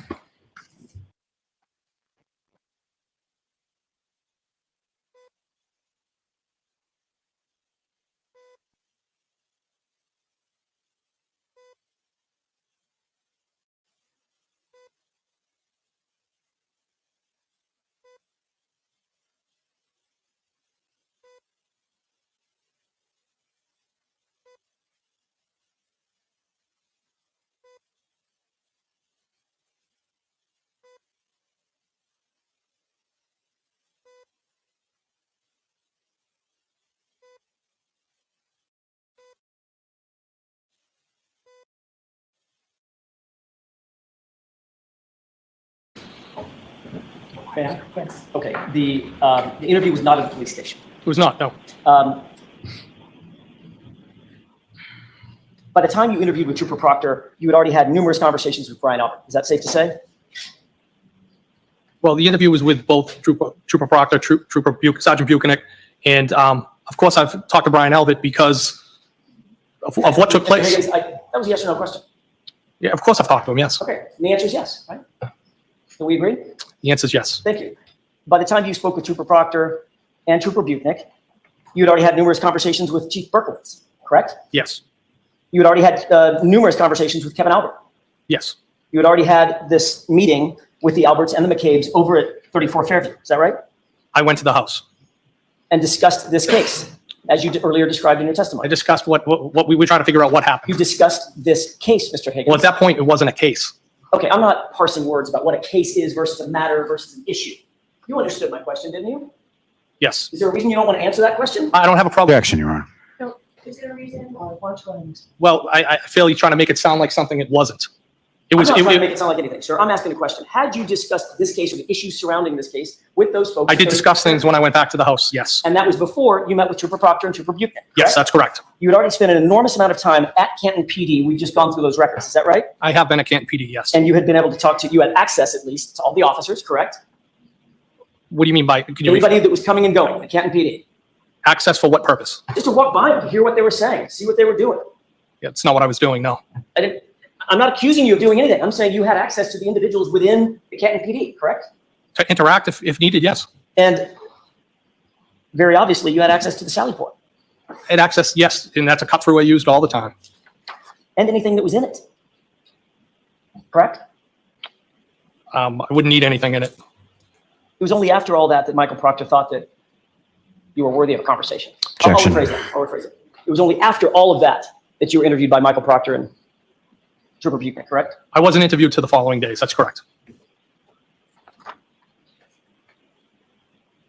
At some point on February 4th, Chief Berkowitz called you to personally inform you that he had personally found taillight at 34 Fairview. Is that right? He did tell me that. Yes. And to be clear, that's the same Ken Berkowitz that you were with in the Sally Port. I don't recall being in the Sally Port with him. No. What did you do with that information when you learned from Chief Berkowitz that that he personally saw a taillight piece as he drove by? I didn't do anything with the information. Did you call Brian out? No, Brian Eller called me. You were asked a specific question in the other proceeding in June of 2023, correct? I don't know if it was the specific question. I was asked a series of questions on how the phone calls came in. That's what I was asked. And your answer was, it's 100% probable that I told him about that, meaning I told Brian Albert about my conversation with Ken Berkowitz, correct? It's possible. Was that your statement or not? It was my statement then, but I thought about it. Yes. And you've changed your statement somehow? I don't know if I changed my statement, but I think the way the phone calls came in is Brian Albert told me, you're not going to believe what was found on the front lawn. And then I believe Ken Berkowitz told me he found the taillight, and I'm referring to the taillight from the both of them. I didn't provide any information to anybody. Well, Information was provided to me. What you actually said was, it's 100% probable that I told him about that. Yes, 100%. I'm not hiding that fact, but you're asking me if I recollect specifically. I know I called him after Objection, that Your Honor. call. All right, so too many facts. Go slowly. Sure. You said, yes, 100%, correct? In that testimony, I did, yes. And then in that testimony, you went on to say, I'm not hiding that fact, but you're asking me if I recollect specifically, correct? I don't have it in front of me. That's what you're telling me. You went on to say, I know I called him after that phone call, correct? I don't know. And you went on to say, if that's when Chief Berkowitz told me listen, I didn't do anything wrong in this, end quote. That was your statement. Objection. Prior hearing, correct? So I'm going to strike the end part. Your Honor, may I? Yes. You said you don't recall that entire testimony, right? Not that portion of it. I know I was asked about how the phone calls came in and what was said. Do you think it would refresh your recollection to see transcript of your answer? Is this it right here? That's it. I'm going to read it.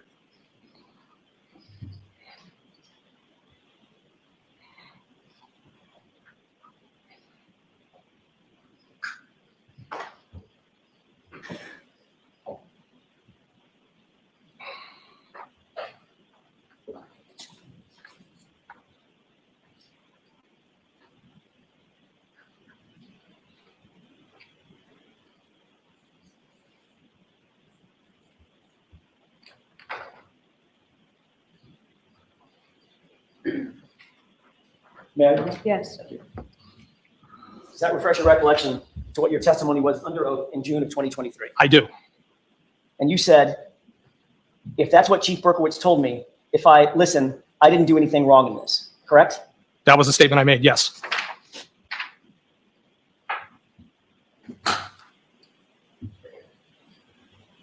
Why did you say, listen, I didn't do anything wrong in this? Objection. Why'd you say that? Because I felt they were being accusatory, and I was trying to explain what was going on. And what I had said over that was, I believe what I said, something to the effect, I can't be 100% positive. And then when I went on to say, it's probable. But I felt like What had happened was, hamana.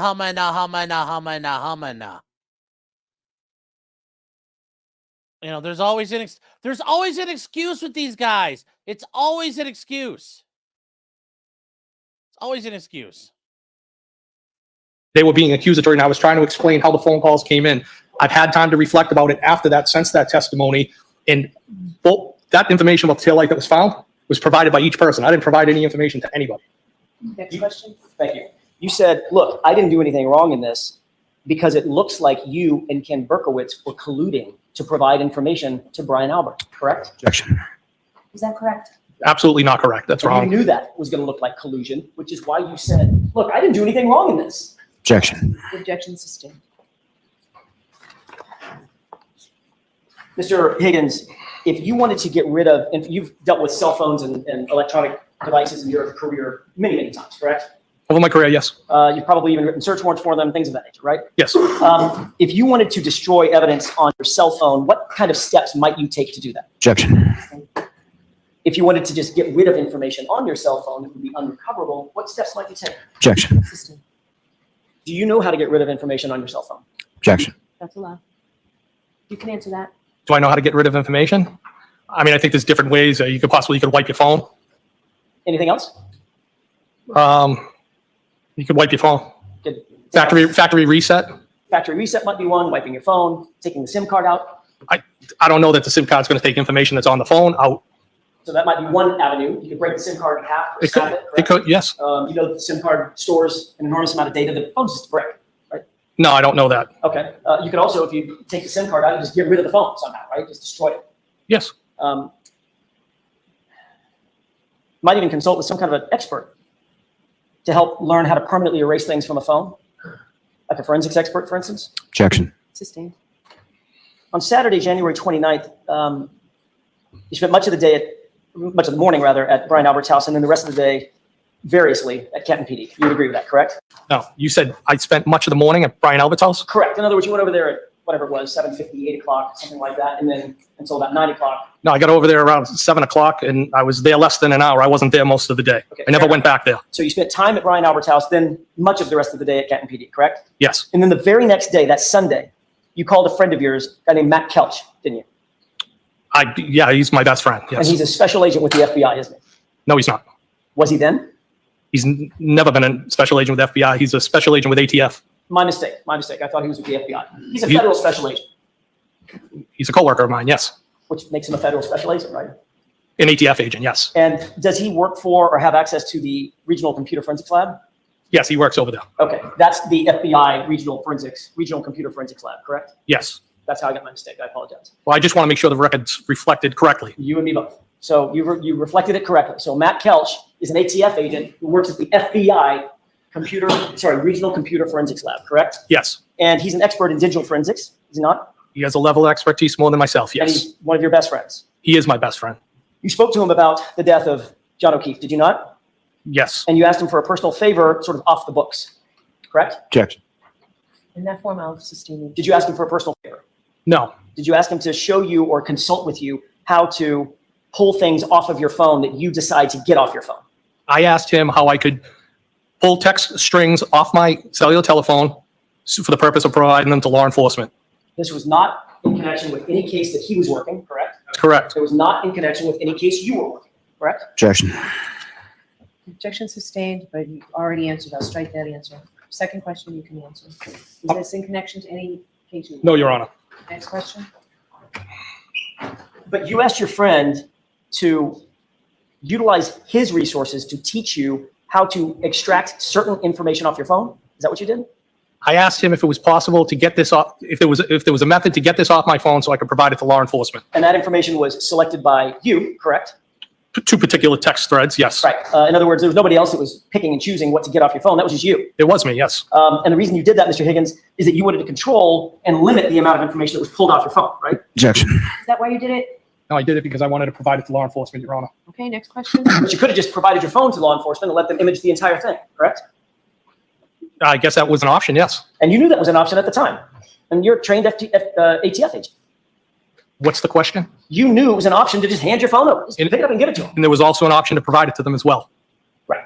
But you chose the one that you got to select the information, not the one where they would get everything, correct? Objection. Changes to that form. Did you actually go to the FBI computer forensics lab? Yes. Let me correct that.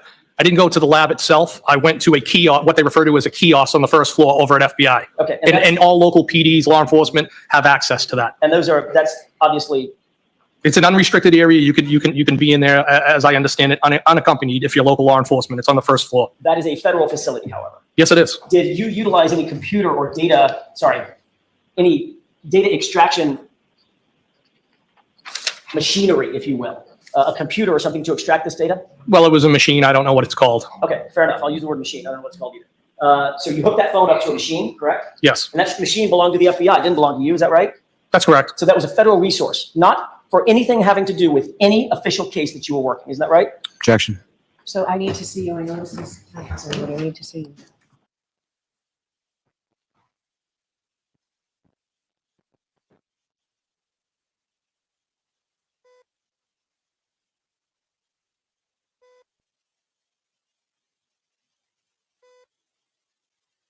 All right. All right, chat. We're chugging along here. Let's keep going. Almost done. Almost done.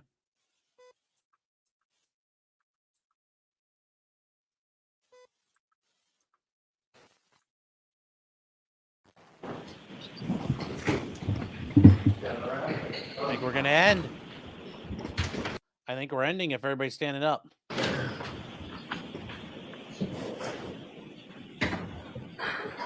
While we're doing that, counsel, come on back. Yes. Wow, Jen seems to think this was going well. I'm not looking at this like this was going really good. But we'll see. I like the wee-woos more than the beep boops. Yeah. I don't think this was the best day ever, but we'll see. Look at Jen. She's like, ow. Ow.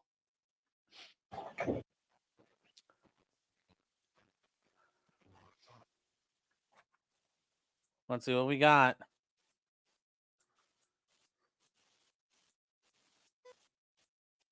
All right, let's see what we got. May I ask the advocate to? Thank you. I was trying to figure out how we do I don't that. know. Is that in reference to the peace forms? Yeah, I don't know.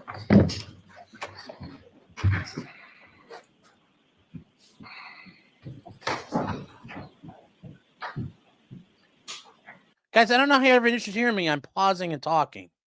I don't want more to do.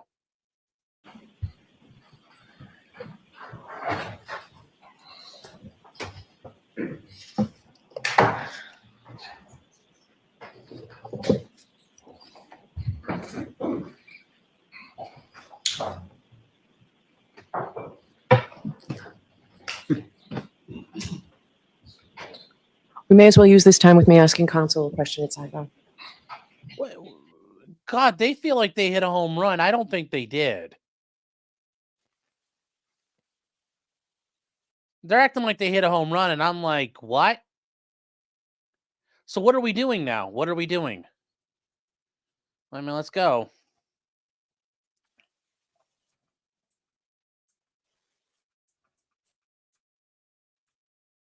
Somebody said this is the best part. Well, what is this?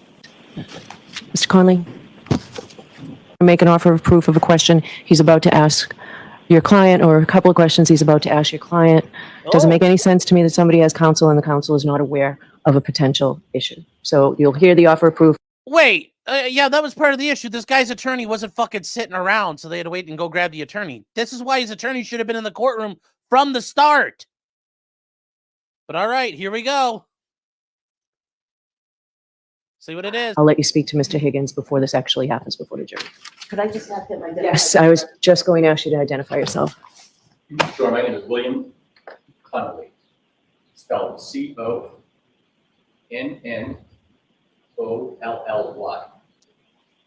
All right. May I, Your Honor? Yes. The witness has indicated that he utilized federal resources for personal gain. The specifics of that testimony have been as follows. He indicated that he contacted Matt Kelch, a federal agent. He indicated that he utilized a federal facility that was, he called it an unsecure facility, but it's a federal facility notwithstanding, and that the two of them, he and Agent Kelch, utilized a federal utilize federal resources in the form of some kind of a machine, as the witness indicated, for his own personal gain, so that he could, as a witness, in no official capacity, work in any official case, and in Matt Kelch's capacity as an individual rather than an agent, they both work together to download certain information from the witness's phone in anticipation of turning that highly selected, highly curated information over to law enforcement so that he could later ultimately destroy his phone, which this witness in fact did. Okay, so it's not I disagree with you. I don't think it's reached that level.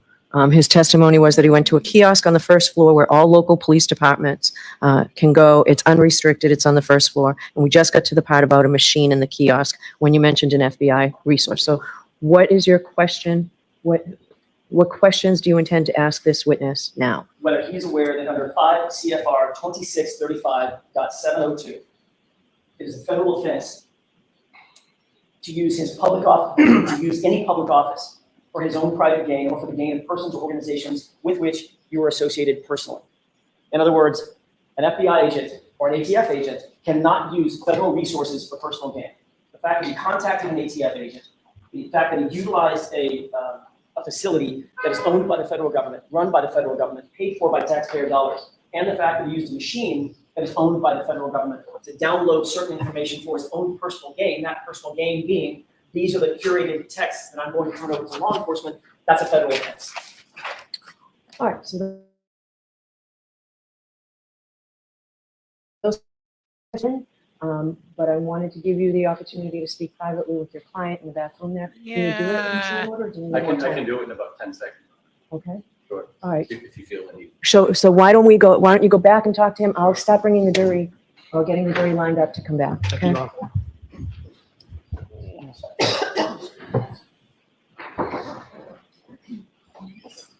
Yeah, I mean, what's that gonna do? Yeah, okay, yeah, you use the federal computer, like, it's a federal offense. He ain't going to fucking Leavenworth, guys. He ain't going to the Hooskow. Like, none of that's gonna happen. Yeah, nothing's gonna happen to him. Like, that's not the booyah you got. Like, I mean, to us, that sounds like a booyah, but to him, it's like, Yeah, I mean, this guy's burned a bunch of kids alive in a bomb shelter. Do you think this is going to get him in trouble? But it is relevant to the case, yes. It destroys his credibility 100%. I think that's probably why he's on like, he's at the headquarters. But, yeah, this is just a letter in his file. Could be used to argue spoliation? Yeah, kind of. Not so much, but I get what you're trying to get at there. Not necessarily.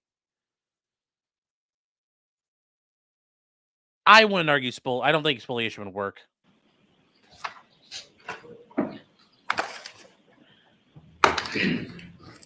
Yes, it's a PP slap.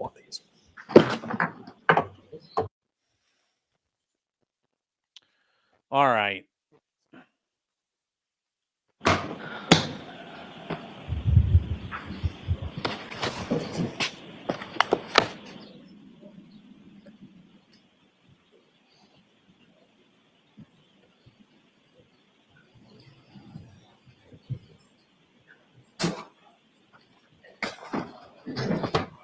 Rise from jury.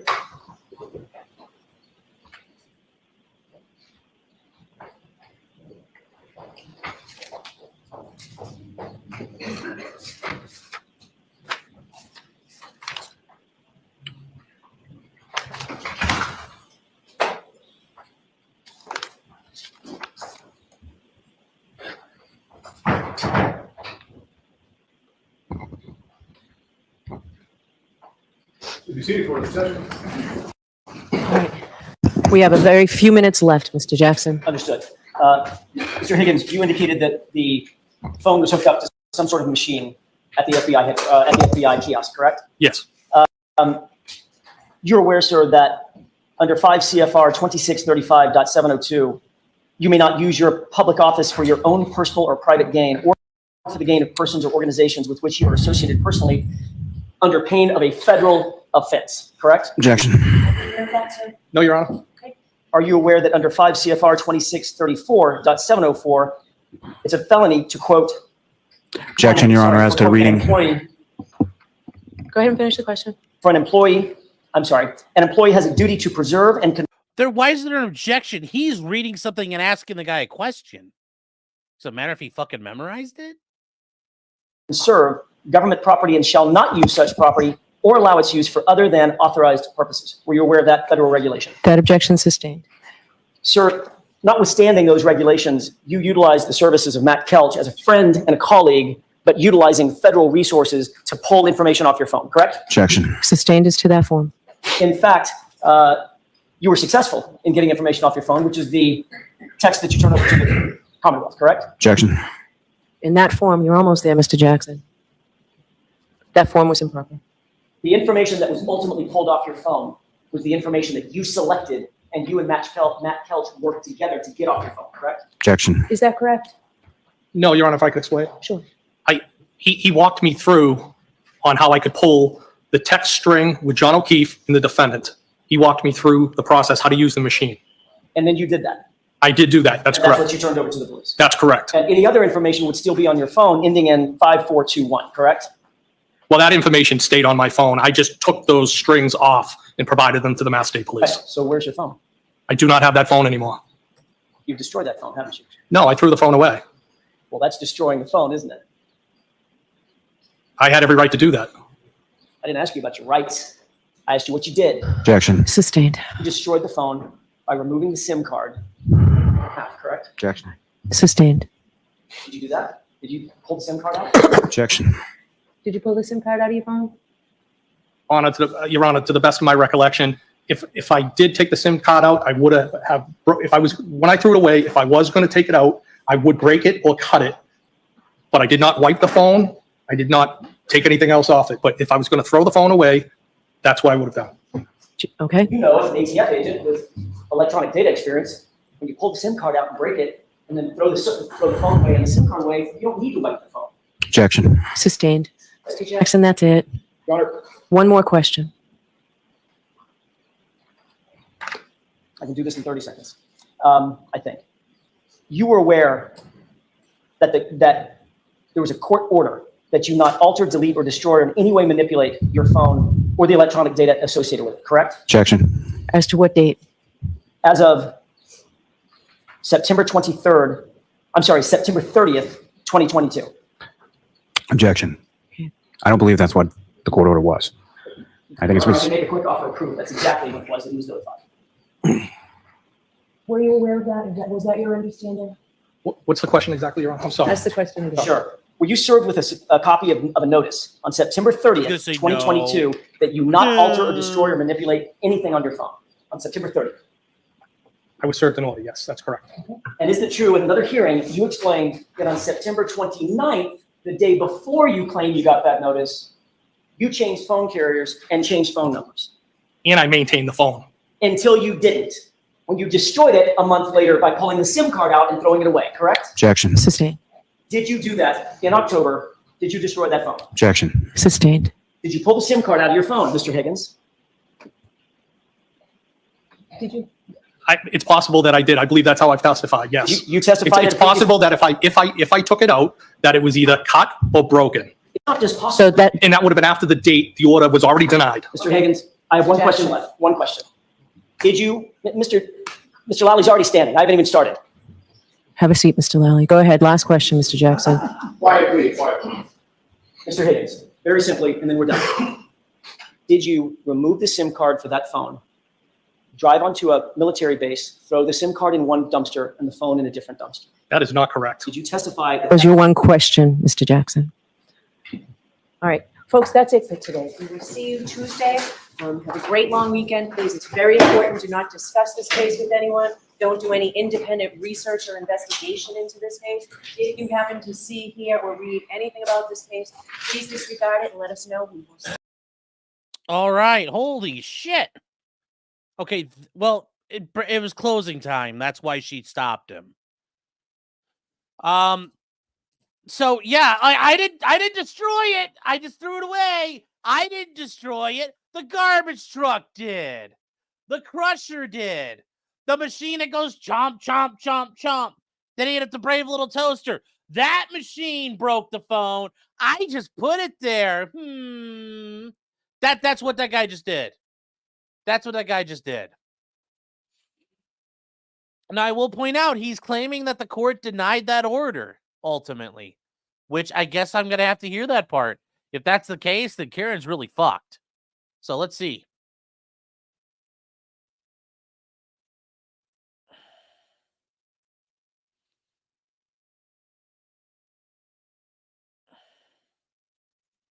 Oh, I agree, Keopathic, but I'm just saying that why it happened is why it happened. That's just why it happened. Hell is saying morning, Shaddles. Morning. It is like 6 a.m. and Saturday morning for people in Australia. Darcy said the state tells us to prove the death of the murder. The third party is gone, in my opinion. Defense told the jury Reed was framed. That washed today with Higgins. Yeah, I think that's ultimately where we're at. He's not a trustworthy witness, but I think they pretty much it was a swing and a miss. They've whiffed on the third party. That someone else that they could have proved beyond a reasonable doubt. They can get the reasonable doubt in that someone else did this. Okay. They can't do that anymore. I think they're stuck with you just can't prove it. I just think you're stuck with you just can't prove it. Yeah. So cross will resume on Tuesday. Yep. After a long weekend, it's going to be a full day.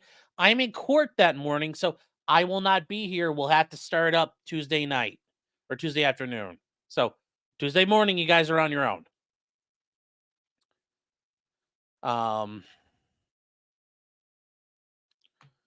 Yeah. But yeah, Darcy, I think you're 100% right here. Yeah, there's an issue. Stephen Cooper says, wee woo. Yes. KJ says, is it normal the judge has had no problem sustaining objections, but interjects with a question instead of overruling them? Yeah, it's she could say ask it differently, or you can ask it a different way. That's fine because that she's doing it to speed it up. Let's go, guys. Come on. That she's trying to help that. Yeah, but this is a shitload of coincidences. The day before you get the letter saying don't fuck with your phone, you're switching phone. Like, this is all really weird. Yeah, this is all weird. Deep Pastry says, where is the personal gain? The personal gain doesn't have to be like for monetary gain, but it's for personal benefit. And the benefit is for helping himself find and help out his friends solve a murder. That's personal gain. That's how that works. But yeah, I think the third party's gone today. And that whole, you can't use it. That's such a naughty boy. Okay, sure. But breaking the phone and deleting the phone are far more important. I'm hoping they show up with video of that, because how would he know all that about taking it to the military base? But we'll see. We'll see what they got. So, yeah. So, personal gain that he didn't have to share embarrassing messages. Yeah. Yep. Yes. Switch the phone, switch the number through the phone, and SIM at 2 different locations. He knows something. Yeah, and that's not even the proper way to get rid of a phone, guys. Do not do it that way because it can be recovered. You got to wipe that phone down hard. Got to wipe it down hard. If you could slag it with a torch, even better. But wipe it down hard. You got to do multiple writes and write over all the data. You need a writing program that rewrites over all the data multiple times. So it can't be read. Huge magnets help, but getting rewriting over them is learn how to do a DOD wipe, DOD level wipe. Now, without pulling out the platters and sanding them. And that's not an issue anymore because of solid state memory. But yeah, NSA level wipes, DOD level wipes are very important. Yes, wipe it with like a cloth. Yeah. You guys will watch with Andrea? Okay. Andrea will be great. Ella says it doesn't matter if it's all in the cloud. That's another issue. Yep. Very true. Amica Cream says he had a horse folder on his phone. Well, I bet he did. Oh.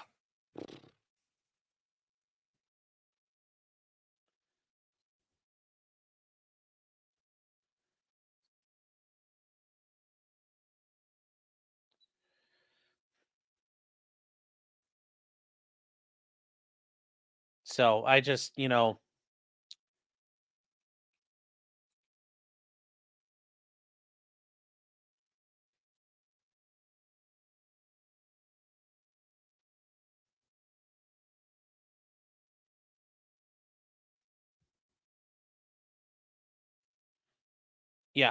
guys, I just don't know what to say. Like, this case is a dumpster fire. Longer it drags on, the worse it is for Karen. What's a horse folder? There's a communist YouTube streamer named Vosh who had a folder full of questionably like drawn child pornography and horses having sex with things. And yeah, that's what they mean by a horse folder. Like horse cock and horses having sex type of thing.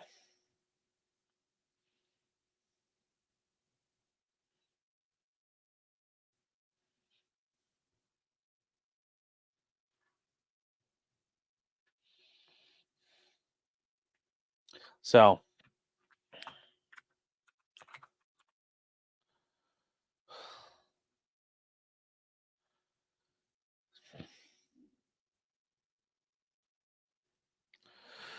trying to think here, guys.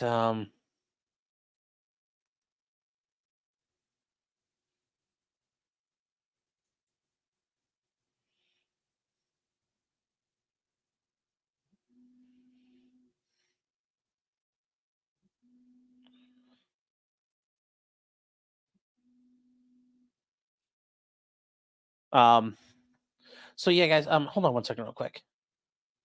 Hey, can I call you back in a couple minutes? Okay, talk to you later, brother. Yep, bye. So, yeah, I just don't know what's gonna happen with Karen. I just don't know what's gonna happen. A week I keep a camel folder, yeah. The house wasn't searched, that alone is enough for me to think the Alberts did it. Yeah, but I don't think a jury is gonna buy that. I don't know if they're gonna get enough jurors. Eric Foams, the iPhone and 12 up are waterproofed. Not if I shoot a hole through it or drill a hole through it. Then water gets in.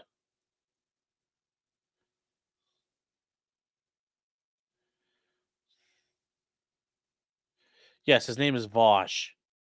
Yes. Did I say Vosh? Magnets don't help with flash memory. Even shattering sticks of data does not, because you can recover data from the fragments. Fire, fire, fire, fire. And then just rewriting data. Fire and that are your only two friends. Fire purges everything. Hella says yay or nay. Oh. See, Souter saying, I'm still not sure why Sean thinks it's bad for Karen. If it's not good, it's bad. I feel like there's a little trouble there. I'm a Debbie Downer and pessimistic by training. That's why I'm good at being an attorney. I always think things are going to fall apart. Yeah, you can't retrieve data from ash or slag. True. You can recover off water damage. Yeah, well, it depends. If it's been corroded for 20 years, probably not. But yes, just sitting in water for a day, oh yeah, they'll recover it. So, the first one all day, chat. No yawning. Oh, we got a busy day, chat. A busy day. And still 200 pages to read on the farms. Oh, God. So.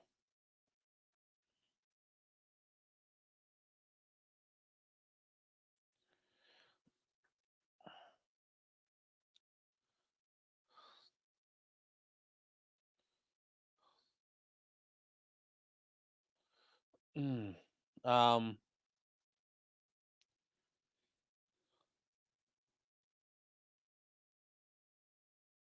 Oh, what am I going to say? What am I doing here?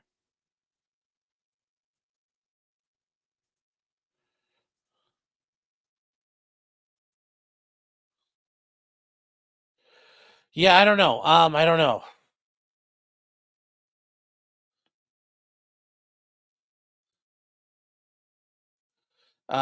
Shoot, what was I gonna say here? Just pull Ricada, that'll wake you up. Well, guys, we're all done. Am I doing a stream tonight? Yeah, we plan on doing one later. Court is done for the day. Oh yeah, it's 4:30. They're done. Everybody's going home. We're done for the weekend.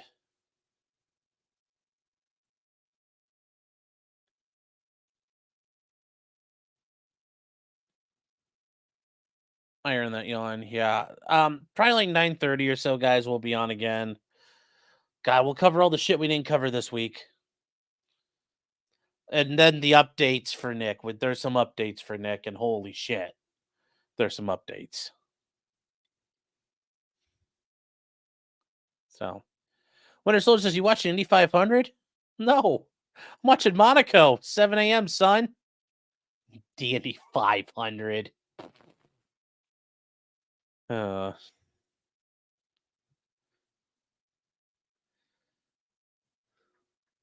So, oh, you guys enjoyed seeing Yellow Flash? That was great having Flash on my thing for once, and it was nice meeting Jeremy. I hadn't met him before. So, do I watch rally races? If they're on, I'll watch them. I love watching all that. Spet says F1's been crap. Yes, but not as crap as everything else has gotten. But yes, Eric, yeah, I watched World WDC. Love watching that. Love watching rally. Love watching all that stuff. So.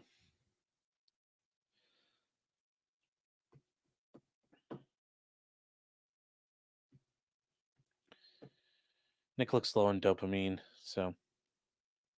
No, we're going to do another stream tonight. We're going to plow through it, though. We are not fucking around. I'm getting it done and taking a nap. So, all right, guys, that's it for me. Thank you for everybody here. Everybody, I know there's over 1,000. Well, there's over 400 of you here. Yeah, guys, please like and subscribe. Like I said, Tuesday afternoon, we'll be back at it, catching up, because they're going to do a full day Tuesday. Yeah, tonight about 9:30 or 10, we'll go live. And yeah, thank you for everybody super chatted here today and other times. Guys, I really appreciate it. Very, very much. And remember, until Tuesday, just because Karen Reed may have done it doesn't mean she's guilty. I mean, she's still not guilty, but God, this case is fucking a disaster. Order pizza, take a stress pizza. Thanks, Charlie. Yeah, here's the rough. Suffer, bish. Suffer, Sean. Suffer. All right, guys. And hella, I'll talk to you more if you have questions about everything. I'll fill you in on more. So good night, everybody. Take care. I will see you guys later tonight.